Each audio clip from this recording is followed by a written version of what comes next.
While my husband was supposedly out of town on a business trip to London, I climbed onto a step stool to reach a few jars on the highest shelf of our pantry. But the moment my eyes landed on what was hidden up there, my 7-year marriage and my relationship with the family, who always called me their biggest disappointment, were officially handed a death sentence. Before I tell you how I tore their entire world apart, let me know where you are watching from in the comments below. Hit like and subscribe if you have ever had to burn bridges to protect your peace. My name is Nia. I am 32 years old, an independent architect, and a commercial real estate developer in Atlanta. For years, I was the black sheep of my family. I was the one who refused to settle down early, the one who spent her 20s on construction sites in a hard hat instead of attending high society mixers to find a rich husband. My mother, Mama Beatrice, never let me forget how much I embarrassed her. She worshipped my older sister, Chloe. Chloe was the golden child, the standard of perfection, because she married Preston Sterling. Preston came from a supposedly wealthy white family, and my mother treated him like royalty. She let him sit at the head of our table during Sunday dinners, while he made passive-aggressive comments about my career choices, implying that a black woman running a commercial development firm was just a cute little hobby. I swallowed my pride for years, thinking my success would eventually earn my family's respect. It was a quiet Tuesday evening. Marcus, my husband of 7 years, had kissed my forehead that morning, grabbed his sleek leather duffel bag, and told me he had an urgent wealth management conference in London. Marcus was a sharp, well-dressed financial advisor who always knew the right things to say to charm my mother. I thought I had finally found a partner who respected my ambition. Wanting to do something nice for his return, I decided to make his favorite peach cobbler to freeze. That is why I dragged the wooden step stool into the walk-in pantry. I reached for the vintage glass jars I kept on the very top shelf, the ones we rarely used because they were pushed all the way to the back. My fingers brushed against the cold glass, but instead of the heavy weight of preserves, the jar rattled with a strange metallic clinking sound. I pulled it down and unscrewed the lid. Inside lay a cheap prepaid burner phone, a black flash drive, and a small bank passbook. My heart did not race immediately. At first, I was just profoundly confused. Marcus was a sophisticated guy who loved luxury brands and the latest technology. He did not use cheap plastic burner phones from the grocery store. I pressed the power button on the side of the device. The screen lit up instantly, indicating it had been fully charged just before he left the house. No passcode was required to unlock it. A notification popped up immediately on the home screen. It was a text message received just 2 hours ago. The sender was saved simply with the letter C. I tapped the message open, and the words on the screen made the air completely leave my lungs. Did you get that stupid girl to sign the power of attorney yet? Preston needs the cash injection before Friday or the bank is foreclosing on everything. Do not mess this up, babe. I read the words again, and then a third time. The letter C. Chloe, my older sister, the golden child of our family. The pieces snapped together with a terrifying, violent clarity. Babe. My sister was calling my husband Babe, and they were conspiring to trick me into signing away my assets to save Preston from bankruptcy. All those Sunday dinners where Preston looked down his nose at me. All those times my mother praised Preston's massive real estate empire and told me I should ask him for business advice. It was all a lie. Preston was drowning in debt. His prestigious developments were a crumbling house of cards. And Marcus, the man who promised to protect me and build a future with me, was sleeping with my own sister. They were plotting to feed my hard-earned empire to his bankrupt brother-in-law to save their precious social status. I did not collapse onto the pantry floor. I did not scream or cry or throw the jar against the wall. Growing up as the scapegoat in a household where your mother constantly belittles your worth, hardens you in ways other people cannot understand. They thought I was just some clueless, desperate woman they could manipulate and drain for cash. They assumed I would blindly sign papers because I loved my husband and still desperately wanted my family's validation. They severely underestimated me. I took the flash drive and the bank passbook from the jar, slipping them into the pocket of my jeans. My hands were perfectly steady. The initial shock had instantly vaporized, replaced by a cold, calculating focus. I walked out of the pantry, leaving the step stool exactly where it was, and headed straight for my home office to boot up my personal laptop. I needed to see exactly how much of my life they had tried to steal, and more importantly, I needed to start planning exactly how I was going to take everything from them. The screen of my laptop glowed to life in the darkened office. I slid the black flash drive into the port and a window instantly popped up, displaying a list of meticulously organized folders. Marcus was always a perfectionist, a trait that made him a highly successful financial advisor, but was now serving as the exact rope he would hang himself with. I clicked on a folder labeled with the current year, then another simply named Sterling. My pulse quickened as I opened a scanned PDF document. The bold legal header stared back at me. It was a commercial mortgage agreement. My eyes scanned the property address, and a fresh wave of physical nausea hit me. The document was not for our primary residence in Atlanta. The address listed was for a historic brownstone in Savannah. That brownstone was the only thing my grandmother had left exclusively to me before she passed away. She worked as a housekeeper for 40 years to buy that property, and she left it to me because she knew I was the only one in our family who respected the value of hard labor. She explicitly kept my mother, Mama Beatrice, off the deed to protect it from being squandered. Marcus knew how much that house meant to me. He knew it was my untouchable sanctuary. Marcus had secretly leveraged my grandmother's home. I scrolled to the final page of the contract. There, sitting stark and black against the white digital paper, was my signature. It was a flawless forgery. Marcus had practiced the loops and sharp angles of my handwriting until he perfected it. He had even used a digital notary service we frequently relied on for quick business transactions, knowing exactly which loopholes to exploit to bypass my physical presence. The loan amount was staggering. $500,000 pulled directly from the equity of my ancestral home. My hands flew across the keyboard, opening the corresponding bank statements in the next folder. I needed to see where the money had gone. A wire transfer receipt confirmed my absolute worst suspicions. The entire $500,000 had been routed out of a dummy account Marcus set up and funneled straight into the corporate accounts of Sterling Capital. That was the supposedly prestigious investment firm owned by my white brother-in-law, Preston Sterling. The pieces of their ugly puzzle locked into place. Preston loved to parade around at family gatherings in custom-tailored suits, swirling expensive bourbon and acting like he was doing our black family a favor simply by existing in our presence. He boasted constantly about his massive real estate portfolio, but the numbers on this flash drive told a completely different story. Sterling Capital was bleeding cash. Preston was drowning in toxic debt, and his investors were clearly threatening legal action. Chloe, terrified of losing her country club memberships and the luxury lifestyle she constantly flaunted in my face, must have begged Marcus for help. And my husband, ever the opportunistic parasite, saw a chance to secure a permanent seat at Preston's high society table. Marcus forged my signature, stole my inheritance, and handed it over to save his brother-in-law. Before I could dive deeper into the financial wreckage, my cell phone vibrated violently against the desk. The caller ID flashed a picture of Mama Beatrice. Under normal circumstances, I would let it go to voicemail, bracing myself for the inevitable criticism that followed every conversation.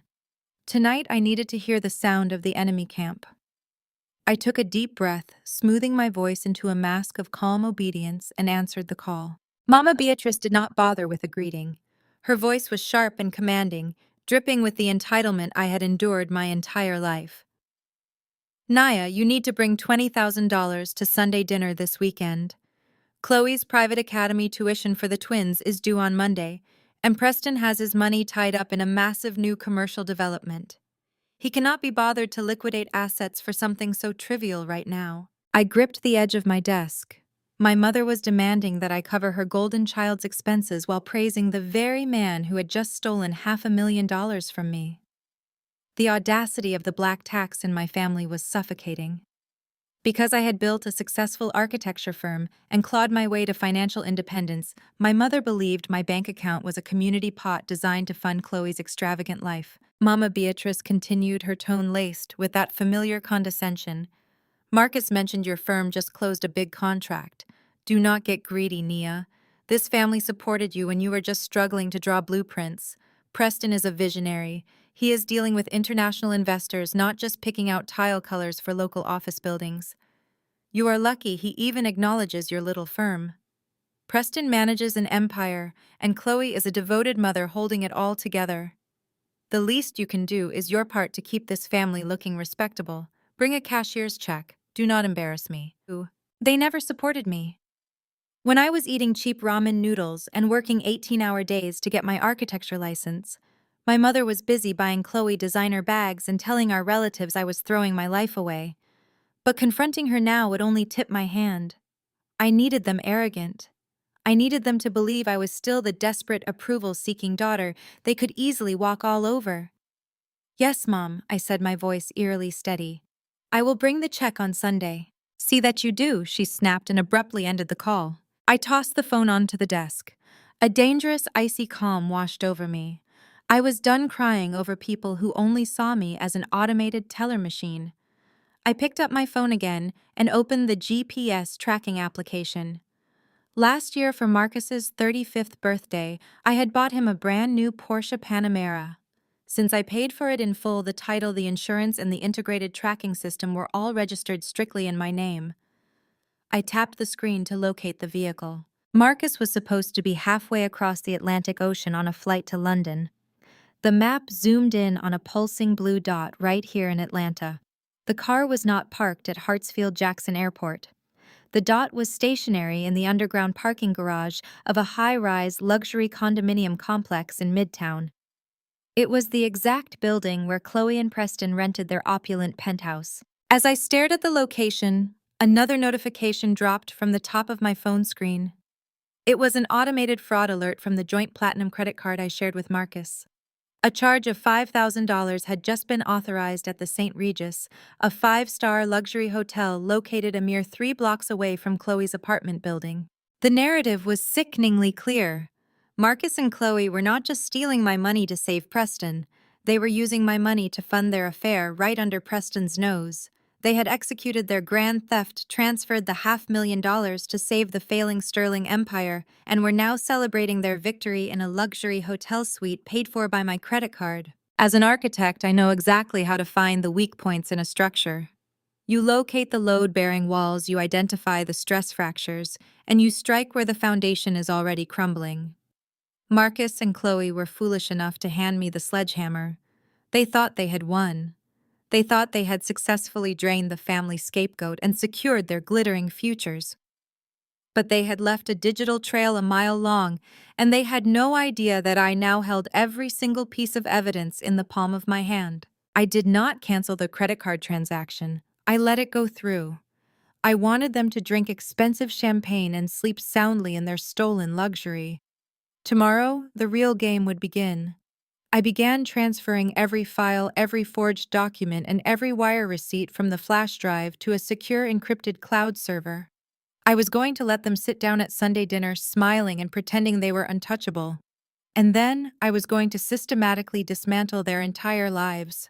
The progress bar on my encrypted cloud transfer hit 99%, just as the silence in my home office was shattered by a sharp, demanding ringtone. The screen of my phone lit up, displaying a contact name that instantly made my jaw tighten. Mama Beatrice. Under normal circumstances, I would let it go to voicemail, bracing myself for the inevitable criticism that followed every single conversation we ever had. But tonight, with the digital evidence of my husband and my sister stealing $500,000 from me, currently uploading to a secure server, I needed to hear the sound of the enemy camp. I took a deep, steadying breath, smoothing my voice into a flawless mask of calm obedience, and answered the call. She did not bother with a greeting. My mother never did when she wanted something.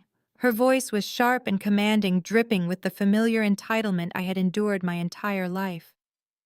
Nia, you need to bring $20,000 to Sunday dinner this weekend. I sat back in my leather chair, my eyes locked on the finalized transfer screen. $20,000. I kept my tone perfectly neutral, asking what the money was for, even though I already knew it would be some fabricated emergency for her golden child. Chloe's private academy tuition for the twins is due on Monday. Mama Beatrice snapped, as if I had offended her by even asking. Preston has his money tied up in a massive new commercial development. He cannot be bothered to liquidate assets for something so trivial right now. You need to step up. I gripped the edge of my desk, my fingernails digging into the wood. My mother was demanding that I cover her golden child's expenses, while praising the very man who had just stolen $500,000 from my grandmother's estate. The sheer audacity of the black tax in my family was suffocating. Because I had built a successful architecture and real estate development firm, because I had clawed my way to financial independence without a single dime of their help, my mother firmly believed my bank account was a community pot designed to fund Chloe's extravagant lifestyle. When I was eating cheap ramen noodles and working 18-hour days to get my architecture license, my mother was busy buying Chloe designer bags and telling our relatives I was throwing my life away by not marrying young. Now that my name was on the side of commercial buildings across Atlanta, I was suddenly expected to be the family bank. Mama Beatrice continued, her tone laced with that familiar condescension. Marcus mentioned your firm just closed a big contract downtown. Do not get greedy, Nia. This family supported you when you were just struggling to draw blueprints. Preston is a visionary. He is dealing with international investors, not just picking out tile colors for local office buildings. You are lucky a man of his stature even acknowledges your little firm. Preston manages an empire, and Chloe is a devoted mother holding it all together. The least you can do is your part to keep this family looking respectable. A harsh, bitter laugh caught in my throat, but I forced it down. Preston Sterling was not a visionary. He was a mediocre white man who inherited a moderate portfolio, squandered it on terrible investments, and used his proximity to my black family to secure diversity grants he had no business touching. And now he was a thief. He was drowning in toxic debt, and his investors were clearly threatening legal action. Chloe, terrified of losing her country club memberships and the luxury lifestyle she constantly flaunted in my face, must have begged Marcus for help. And my husband, ever the opportunistic parasite, saw a chance to secure a permanent seat at Preston's high society table by forging my signature. But Mama Beatrice did not know that, or maybe she did, and she just did not care as long as Preston maintained the illusion of the wealthy white savior bringing prestige to our family. Are you listening to me, Nia? My mother barked through the speaker, mistaking my silence for hesitation. Do not act like you cannot afford this. Chloe gave this family heirs. She gave us a legacy. What have you done? You just draw buildings. You have no children, so you have no real expenses. Bring a cashier's check on Sunday. Do not embarrass me in front of Preston. The cruelty in her voice was not new, but tonight it struck a different chord. It was the absolute confirmation that I owed these people nothing. They never supported me. They never respected me. They only tolerated my presence because I was useful. My own mother was actively upholding a bankrupt, deceitful man over her own flesh and blood simply because his skin color and his tailored suits gave her the illusion of high society status. Confronting her right now would only tip my hand. If I screamed, if I cried, if I demanded answers about the forgery and the affair, they would have time to scramble. They would hide the money, destroy the burner phone, and spin a narrative that I was acting like a hysterical, jealous sister. I needed them arrogant. I needed them to believe I was still the desperate, approval-seeking daughter they could easily walk all over. I needed them blind to the executioner standing right behind them. Yes, Mom, I said, my voice eerily steady, devoid of any emotion. I will bring the cashier's check on Sunday. See that you do, she snapped and abruptly ended the call. I tossed the phone onto the desk. A dangerous, icy calm washed over my entire body. I was done crying over people who only saw me as an automated teller machine. I was done shrinking myself to make a mediocre man feel tall. I opened a new tab on my computer and logged into my offshore banking portal, a secure account that Marcus knew absolutely nothing about. I had spent years building my empire, and I knew exactly how to dismantle theirs. They wanted me to bring a check to Sunday dinner. They wanted to sit around the dining room table eating my food, drinking my wine, and laughing behind my back, while they spent my grandmother's inheritance. I was going to give them exactly what they asked for. I was going to show up to Sunday dinner with a smile on my face, and I was going to hand them a piece of paper. But it would not be a donation to Chloe's private school tuition. It was going to be the first step in a highly calculated, utterly ruthless financial slaughter. I pulled out a fresh legal pad and grabbed my favorite fountain pen.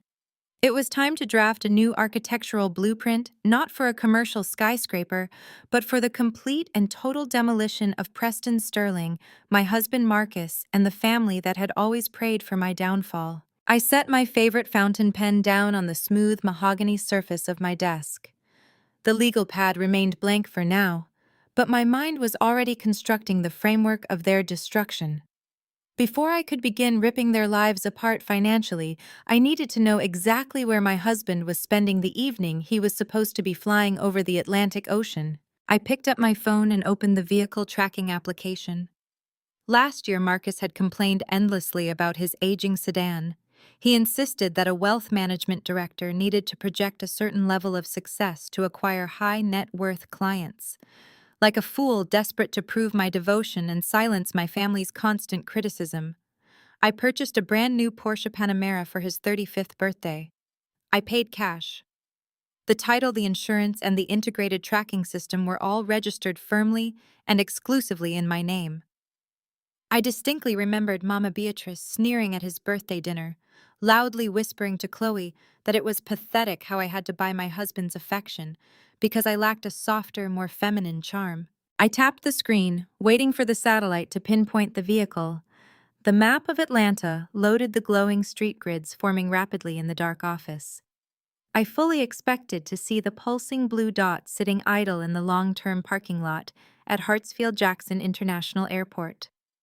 Instead, the map bypassed the airport entirely and zoomed straight into the heart of Midtown. The dot was completely stationary. I zoomed in further, my eyes tracing the familiar street names and intersections. The car was parked in the underground garage of a highly exclusive high-rise luxury condominium complex. I knew that building intimately. I knew the exact layout of the marble lobby, the absurd monthly homeowner fees, and the pretentious concierge desk. It was the exact building where Chloe and Preston rented their opulent penthouse. A bitter taste flooded my mouth as the reality settled over me. Chloe loved to host her high society networking events in that penthouse, pouring expensive wine while making subtle cutting jabs at my demanding work schedule. She always made sure to remind our relatives that Preston provided for her so beautifully that she never had to lift a finger to contribute.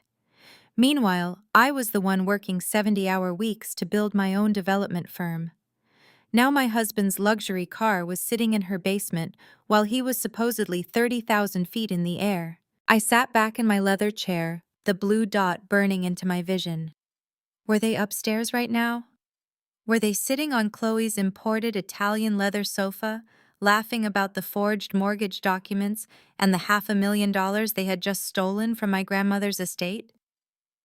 I pictured Marcus with his perfectly tailored suit and rehearsed smile pouring Preston a glass of bourbon to celebrate saving the failing Sterling capital empire.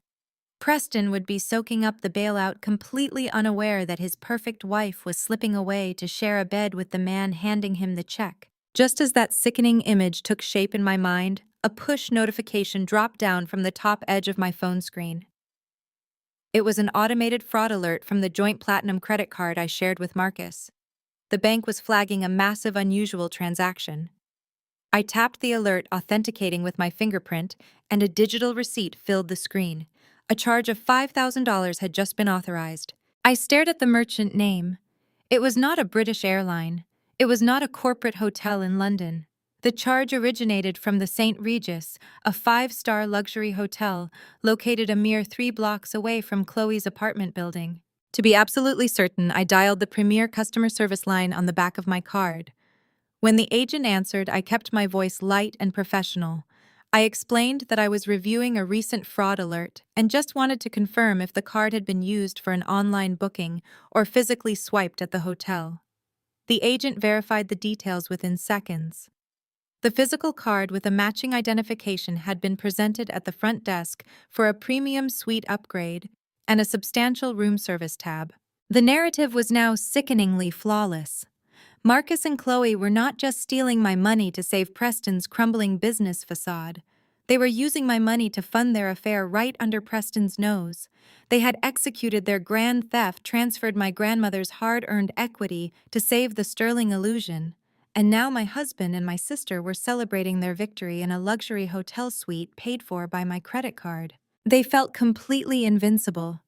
They genuinely believed I was too busy, too trusting, and too desperate for family approval to ever notice the massive financial hemorrhage taking place behind my back. Growing up as the scapegoat in a household where your mother constantly belittles your worth, hardens you in ways other people cannot understand. They thought I was just some clueless woman they could manipulate and drain for cash. They assumed I would blindly sign whatever papers they put in front of me because I loved my husband. They severely underestimated the woman I had become. The fraud alert prompt on my screen asked if I wanted to decline the charge and lock the card. My thumb hovered over the red decline button. If I locked it now, Marcus would be humiliated at the front desk. Chloe would panic. The game would be revealed prematurely. I moved my thumb and clicked the green button to approve the transaction. I wanted them to order the most expensive champagne on the menu. I wanted them to wrap themselves in high thread count sheets and sleep soundly in their stolen luxury. Let them enjoy their $5,000 night.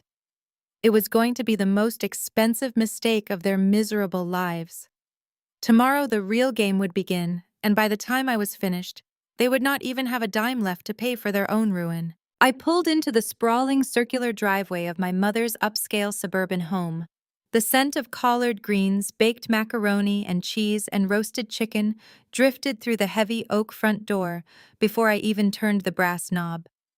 Mama Beatrice insisted on a traditional Sunday dinner, not because she loved gathering her family, but because it gave her a weekly stage to demand tribute and parade her prized son-in-law. I stepped into the foyer, my designer heels clicking sharply against the polished hardwood. My leather handbag hung heavily from my shoulder, carrying a crisp cashier's check for $20,000. It also carried the absolute certainty that I was about to dismantle every single person in this house. The dining room was a loud mix of clinking silverware and overlapping voices. I walked into the living area and took in the scene. Chloe was draped over a velvet accent chair, sipping a mimosa, and wearing a tennis outfit that cost more than my first car. She looked completely relaxed, entirely unbothered by the fact that she had spent the previous night in a luxury hotel suite with my husband. Then there was Preston. He stood by the grand stone fireplace, a crystal glass of expensive bourbon resting in one hand, a thick cigar burning in the other. He puffed on the cigar, polluting my mother's immaculate living room with thick, acrid smoke. Mama Beatrice absolutely despised smoking indoors. Growing up, she would scream if anyone even brought a damp jacket into her parlor. But because Preston Sterling was the one dropping ashes on her Persian rug, she simply smiled, with wide, admiring eyes, and rushed to open a window. The social dynamics in this house were sickeningly transparent. Preston represented the white generational wealth my mother was utterly desperate to be associated with, and she would let him burn her house down as long as he gave her bragging rights at her country club. Nia, you actually showed up!" Preston drawled, his voice cutting through the room the moment he spotted me. "I thought you would be chained to a drafting table today, trying to scrape together pennies for your little startup." The room went quiet. I stood perfectly still, smoothing the fabric of my silk blouse. My architecture and real estate development firm had just surpassed $10 million in revenue last quarter. It was not a little startup, and Preston knew it. But minimizing my accomplishments was his favorite parlor trick. I took a step forward, pasting a flawless, unbothered smile on my face. "Good afternoon to you too, Preston. I always make time for family." Preston chuckled, a wet, arrogant sound that made my skin crawl. He took a slow step toward me, looking me up and down with blatant condescension. "It is actually fascinating," he said, raising his voice so my mother and sister could hear clearly. "I was just telling Chloe the other day how surprised I am that a black woman like you has managed to keep a commercial development firm afloat this long. The failure rate is astronomical. Usually the stress completely breaks women with your background, or the minority business grants just dry up. I watched Chloe hide a smug smile behind her mimosa glass. Mama Beatrice leaned against the dining table, nodding along as if Preston were delivering a profound sermon. Honestly, Preston continued taking another slow sip of his bourbon. Most women with your specific demographic profile are much better suited for administrative work. Customer service may be a cashier at a local branch. It is less taxing on the mind. If your little architecture hobby goes under, let me know. I could introduce you to a regional manager at my bank. They are always looking to fill their diversity quotas on the floor. Laughter erupted in the room. It was not just a polite chuckle. Chloe laughed out loud, and my own mother, the woman who gave birth to me, let out a sharp, approving cackle. Listen to him, Nia, Mama Beatrice chimed in, walking over to pat Preston affectionately on the arm. Preston knows business. He navigates rooms you could not even get a foot into. You need to humble yourself and take his advice. Not everyone is built to run an empire like he does. You should be taking notes instead of acting so defensive all the time. I looked at my mother, then at my sister, and finally at the arrogant white man standing in the center of my family's living room.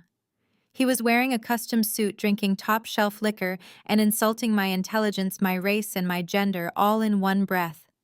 He was standing there acting like a king, completely oblivious to the fact that his so-called empire was currently a rotting corpse.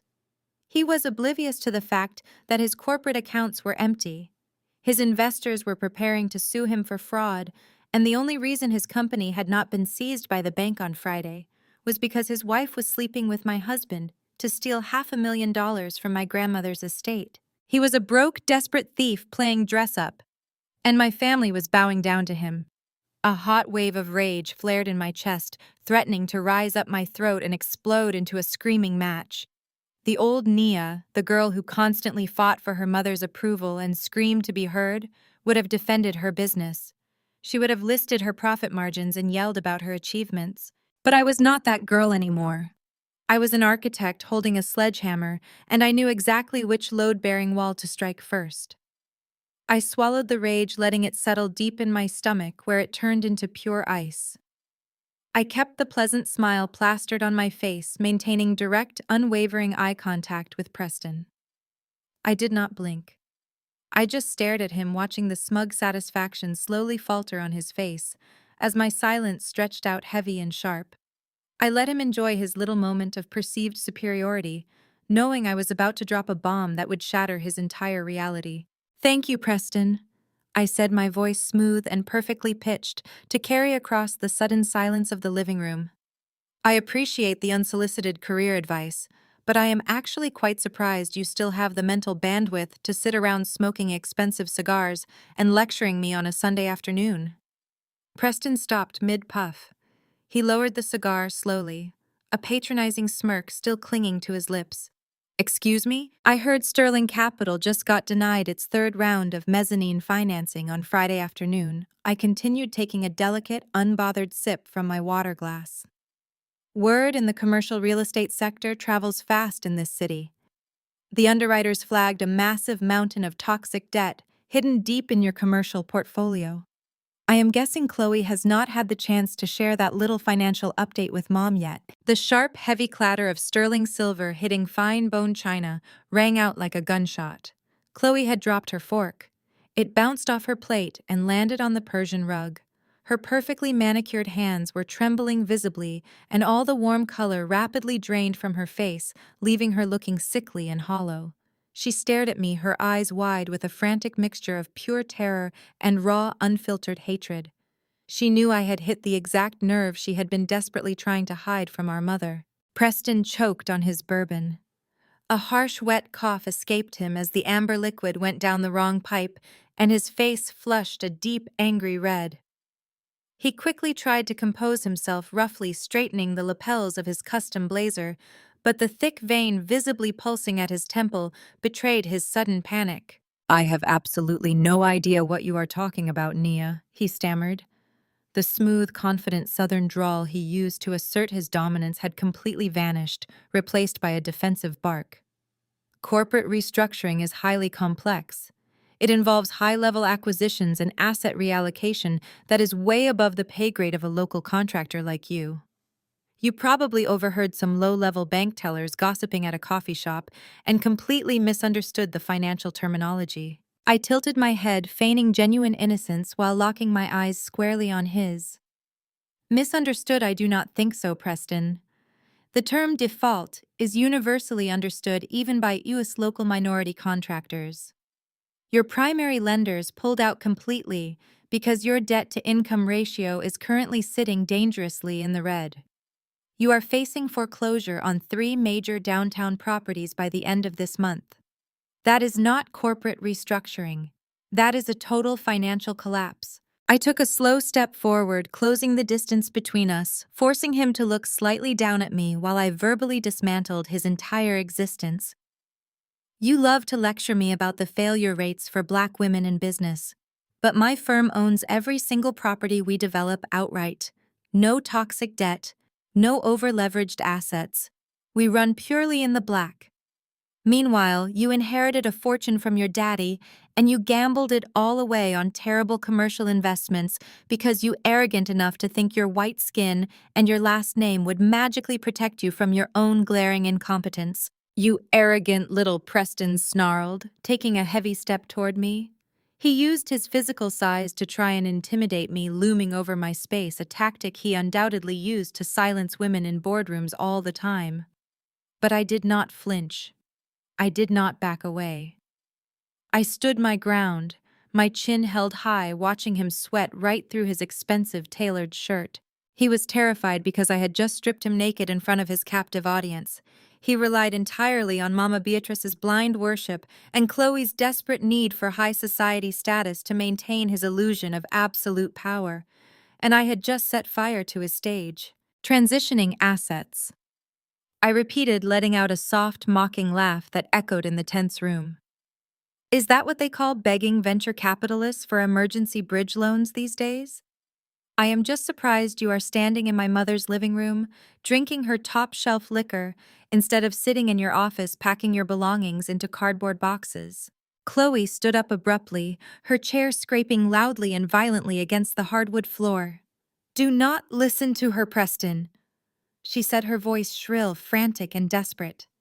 She hurried to his side, gripping his arm like a lifeline, but her eyes kept darting nervously back to me. She is just trying to start drama because she is bitter. Nia has always been bitter and jealous of us. She is making things up to ruin our Sunday. Bitter about what, Chloe? I challenged, my voice deadly calm. Bitter that you have to fake a perfect life on social media while your husband begs the bank for bailout money. Bitter that your country club dues are about to bounce next week. Mama Beatrice, who had been standing frozen by the dining table trying to process the financial terms I had just thrown around, suddenly snapped back to life. She rushed forward, physically wedging herself between me and Preston. She turned her back to the white man who was secretly bankrupting her family and faced me with eyes full of pure, unadulterated venom. The polished matriarch facade shattered entirely, revealing the toxic, controlling woman beneath. How dare you speak to Preston that way under my roof? My mother hissed, her voice vibrating with a rage she usually reserved for closed doors. She slammed her palm down on the mahogany dining table with such force that the fine china rattled and a wine glass tipped over, spilling dark red liquid across the pristine white tablecloth. You have always been consumed by jealousy, Nia. From the very moment Chloe married a man of actual substance, you have done nothing but try to tear them down. Preston stood a little taller behind her, his panic from seconds ago quickly morphing back into that sickening, arrogant posture. He smoothed his tailored lapels, happily letting a black mother tear down her own daughter to protect his fragile ego, just like he let my stolen money pay his toxic debts. You think because your little commercial development firm landed a few lucky contracts that you are suddenly on his level. Mama Beatrice continued, taking an aggressive step toward me. Her eyes were wide, filled with a lifelong disdain she no longer bothered to hide. Preston brings prestige to this family. He brings generational wealth and open doors you could never dream of walking through. What did you bring us? For years, you were a struggling nobody, embarrassing this family by wearing hard hats and getting dirt under your fingernails while Chloe was securing our legacy. You should be on your knees thanking Preston for even allowing you to sit at the same dinner table as him. Chloe immediately chimed in, her voice regaining its usual shrill, entitled confidence now that she was safely tucked behind our mother's shield. She is just projecting, Mom. Nia is completely alone in her success. She works 70 hours a week because she has absolutely nothing else in her life. She looks at Preston building a massive empire for our family, and she wants to destroy it because she knows she will never have the kind of class and security that I have. I looked at the two of them. My mother and my sister were fiercely defending a white man who was actively robbing our family blind while aggressively degrading the black daughter who was currently standing there as a self-made millionaire. The deep-rooted self-hatred and the blind worship of proximity to whiteness in this room was almost tragic. Almost. But I had run out of sympathy for these people a long time ago. I am done listening to your bitter fantasies and your disrespectful outbursts, Mama Beatrice snapped. She thrust her manicured hand out toward me, palm facing up in a rigid demand. Where is the cashier's check I told you to bring? You owe this family for everything we endured while you were trying to find yourself. $20,000 for the twins' tuition is the bare minimum you should be contributing. She pointed a sharp, accusing finger at the floor near Preston's designer shoes. You are going to hand that check directly to Preston, and you are going to apologize to him for your blatant disrespect. The only good decision you ever made in your entire life was marrying Marcus. And I am certain even he is utterly exhausted from dealing with your constant pathetic need to prove yourself. I stared at my mother's outstretched hand. This was the absolute pinnacle of the black tax. I was being ordered to finance the lavish lifestyle of my sister and her fraudulent husband, and I was expected to beg for their forgiveness while I did it. I was expected to pay for the privilege of being insulted. A year ago, this exact demand would have crushed me. It would have sent me into an emotional spiral, desperately writing the check just to buy a fleeting moment of peace and familial acceptance. Today, it was just the final nail in their collective coffin. I reached into my designer leather handbag. My fingers brushed against the crisp envelope containing the cashier's check. I pulled it out slowly, intentionally, letting my expression soften into a mask of sudden forced submission. I dropped my shoulders slightly, breaking my intense eye contact with Preston and looking down at the floor. I needed them to feel victorious. I needed them to believe that Mama Beatrice had successfully put the rebellious black sheep back in her place. I needed them to let their guard down completely. You are right, Mom, I said, pitching my voice to sound exhausted and defeated. I was out of line. The stress of running the firm and dealing with contractors all week has been getting to me, and I took my frustration out on Preston. I should not have brought up workplace gossip at the family dinner table. I am sorry. Preston let out a loud, highly exaggerated sigh of relief. He stepped out from behind my mother, his chest puffed out with unearned superiority. Apology accepted, Nia, he drawled, a smug grin spreading across his face. We all know how emotional you women get when the pressure of the business world becomes too much to handle. Just leave the heavy lifting to the men. We will make sure you are taken care of. I stepped forward, holding the white envelope out toward Preston. He reached for it eagerly, a greedy, desperate gleam returning to his eyes. He needed this $20,000 just to keep his country club memberships active while he waited for my stolen $500,000 to clear his corporate accounts. But just as his fingers were about to brush the edge of the paper, the heavy oak front door swung open with a loud, echoing click. Every head in the dining room turned toward the foyer. I smoothly pulled my hand back, sliding the white envelope containing the $20,000 cashier check right back into the deep pocket of my leather handbag. Preston grasped at empty air. His fingers twitched, and the look of sheer, starved panic that flashed across his pale face was absolutely delicious. He was seconds away from getting his hands on my hard-earned money to keep his country club facade alive, and now it was safely tucked away. Marcus stepped into the entryway. My husband stood there holding a massive bouquet of long-stemmed red roses, wearing his perfectly tailored charcoal suit. He reached up and loosened his expensive silk tie, letting out a heavy, exaggerated sigh. He rubbed his eyes, playing the role of the bone-tired, jet-lagged executive to absolute perfection. "Marcus, my goodness." Mama Beatrice gasped, her hands flying to her chest. Her entire demeanor instantly shifted from toxic dictator to doting mother-in-law. "What are you doing here? You are supposed to be landing in London right now." Marcus offered her a weary, handsome smile. The airline had a catastrophic mechanical failure about 3 hours over the Atlantic, Mama Beatrice. They had to turn the entire plane around and route us back to Hartsfield Jackson. It was an absolute nightmare. We spent half the night sitting on the tarmac, waiting for clearance to deplane. But the moment they let us off, I knew my beautiful wife would be here for Sunday dinner. So I grabbed these roses and came straight over. He sounded so sincere. His voice had the perfect amount of gravelly exhaustion. If I had not spent the entire night watching his car sit in my sister's luxury parking garage, while my credit card footed the bill for a 5-star hotel suite 3 blocks away, I might have actually believed him. I might have rushed into his arms and thanked God he was safe. Instead, I looked at the man I had married 7 years ago and saw nothing but a parasitic stranger. "Oh, you poor thing," Mama Beatrice cooed, rushing forward to take the roses from his hands. "Look at this devoted husband, Nia. Most men would have gone straight home to sleep, but he came all the way here just to see you. You are a very lucky woman." Preston cleared his throat loudly, desperately trying to yank the attention back to his financial bailout. "Marcus, good to see you, man." Preston barked, his voice tight. Nia and I were actually just finishing up a little family business. Nia about that check. I did not even look at Preston. I kept my eyes locked on Marcus, letting a bright, loving smile stretch across my face.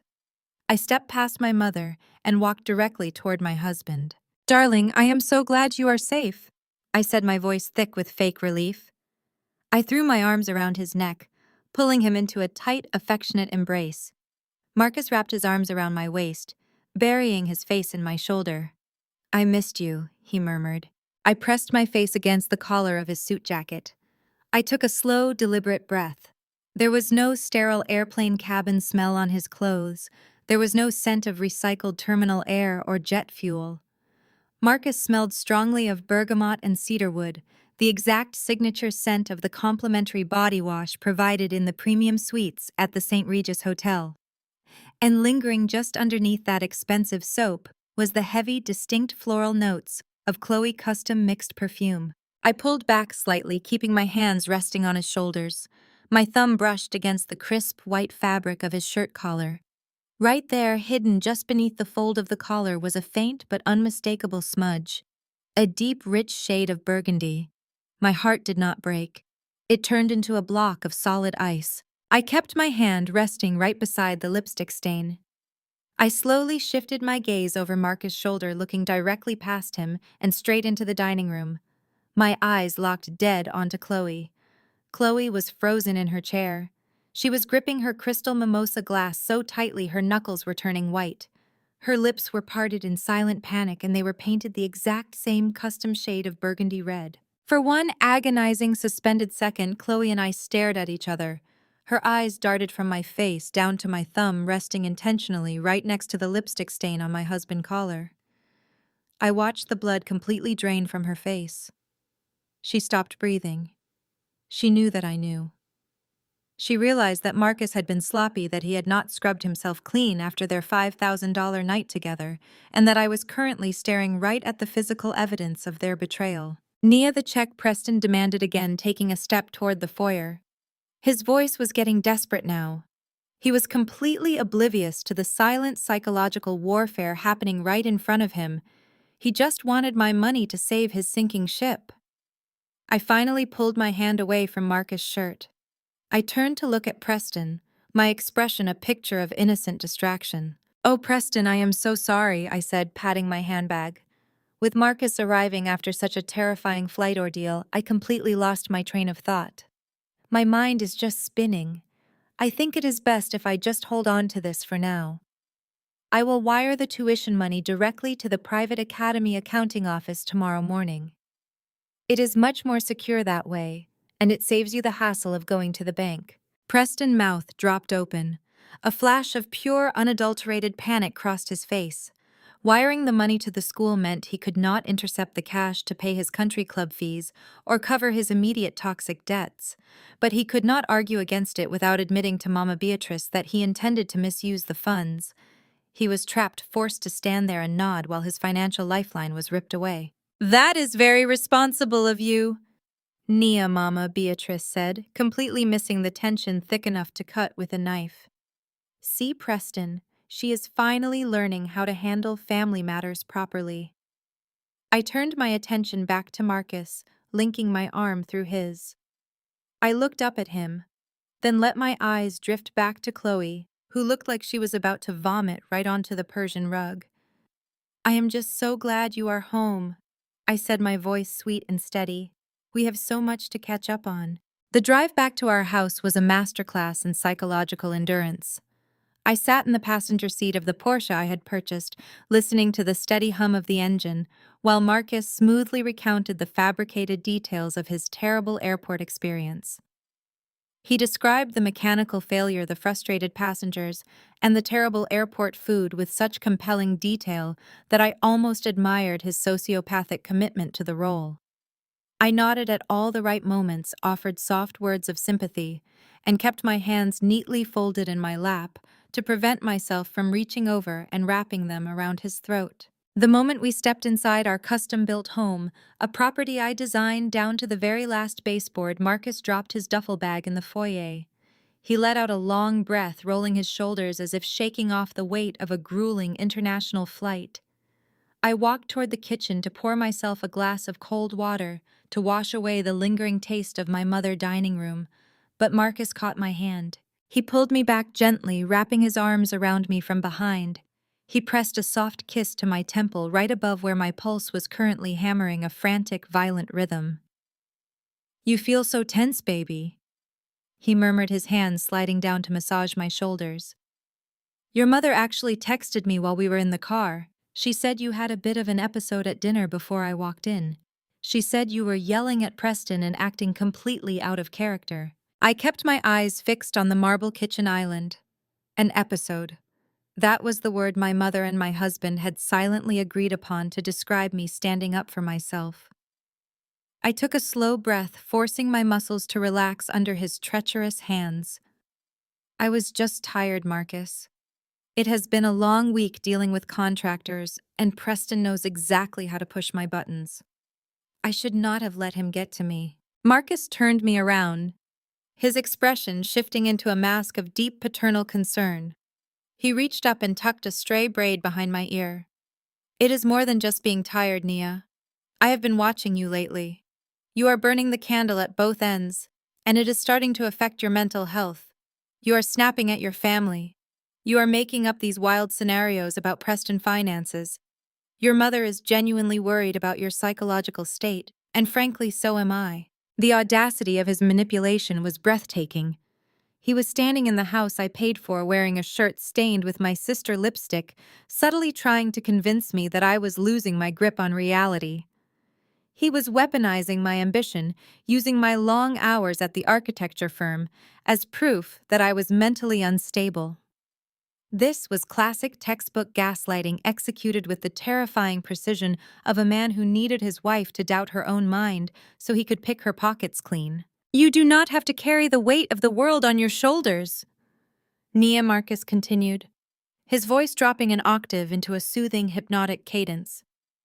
"You are always trying to be the strong black woman, the one who proves everyone wrong. But you are exhausting yourself.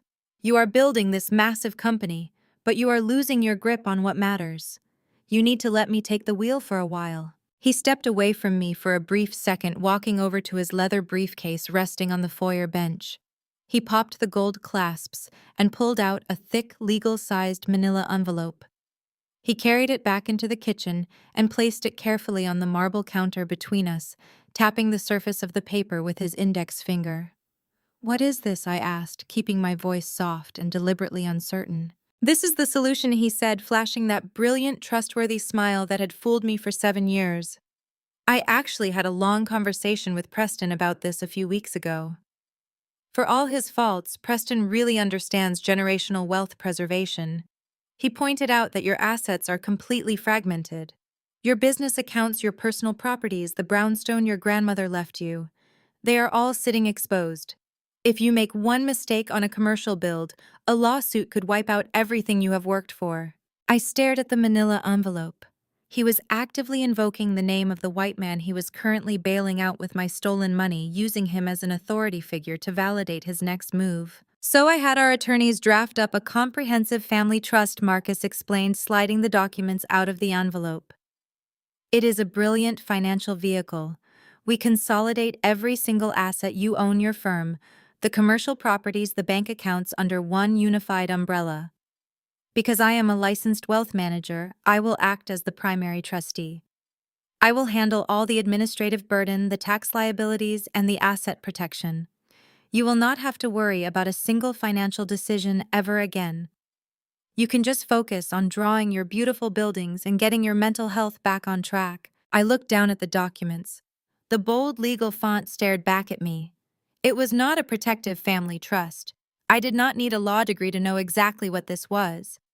If I signed my name on the dotted lines provided at the bottom of these pages, I would be legally transferring 100% of my controlling interest in my own company directly to Marcus. I would be handing him the keys to the empire I built with my own blood, sweat, and tears. He and Chloe were not just satisfied with the $500,000 they had already stolen from my grandmother house.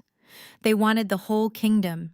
They wanted to strip me down to the bone, leave me with nothing, and convince me I was crazy while they did it. Marcus handed me a sleek silver pen.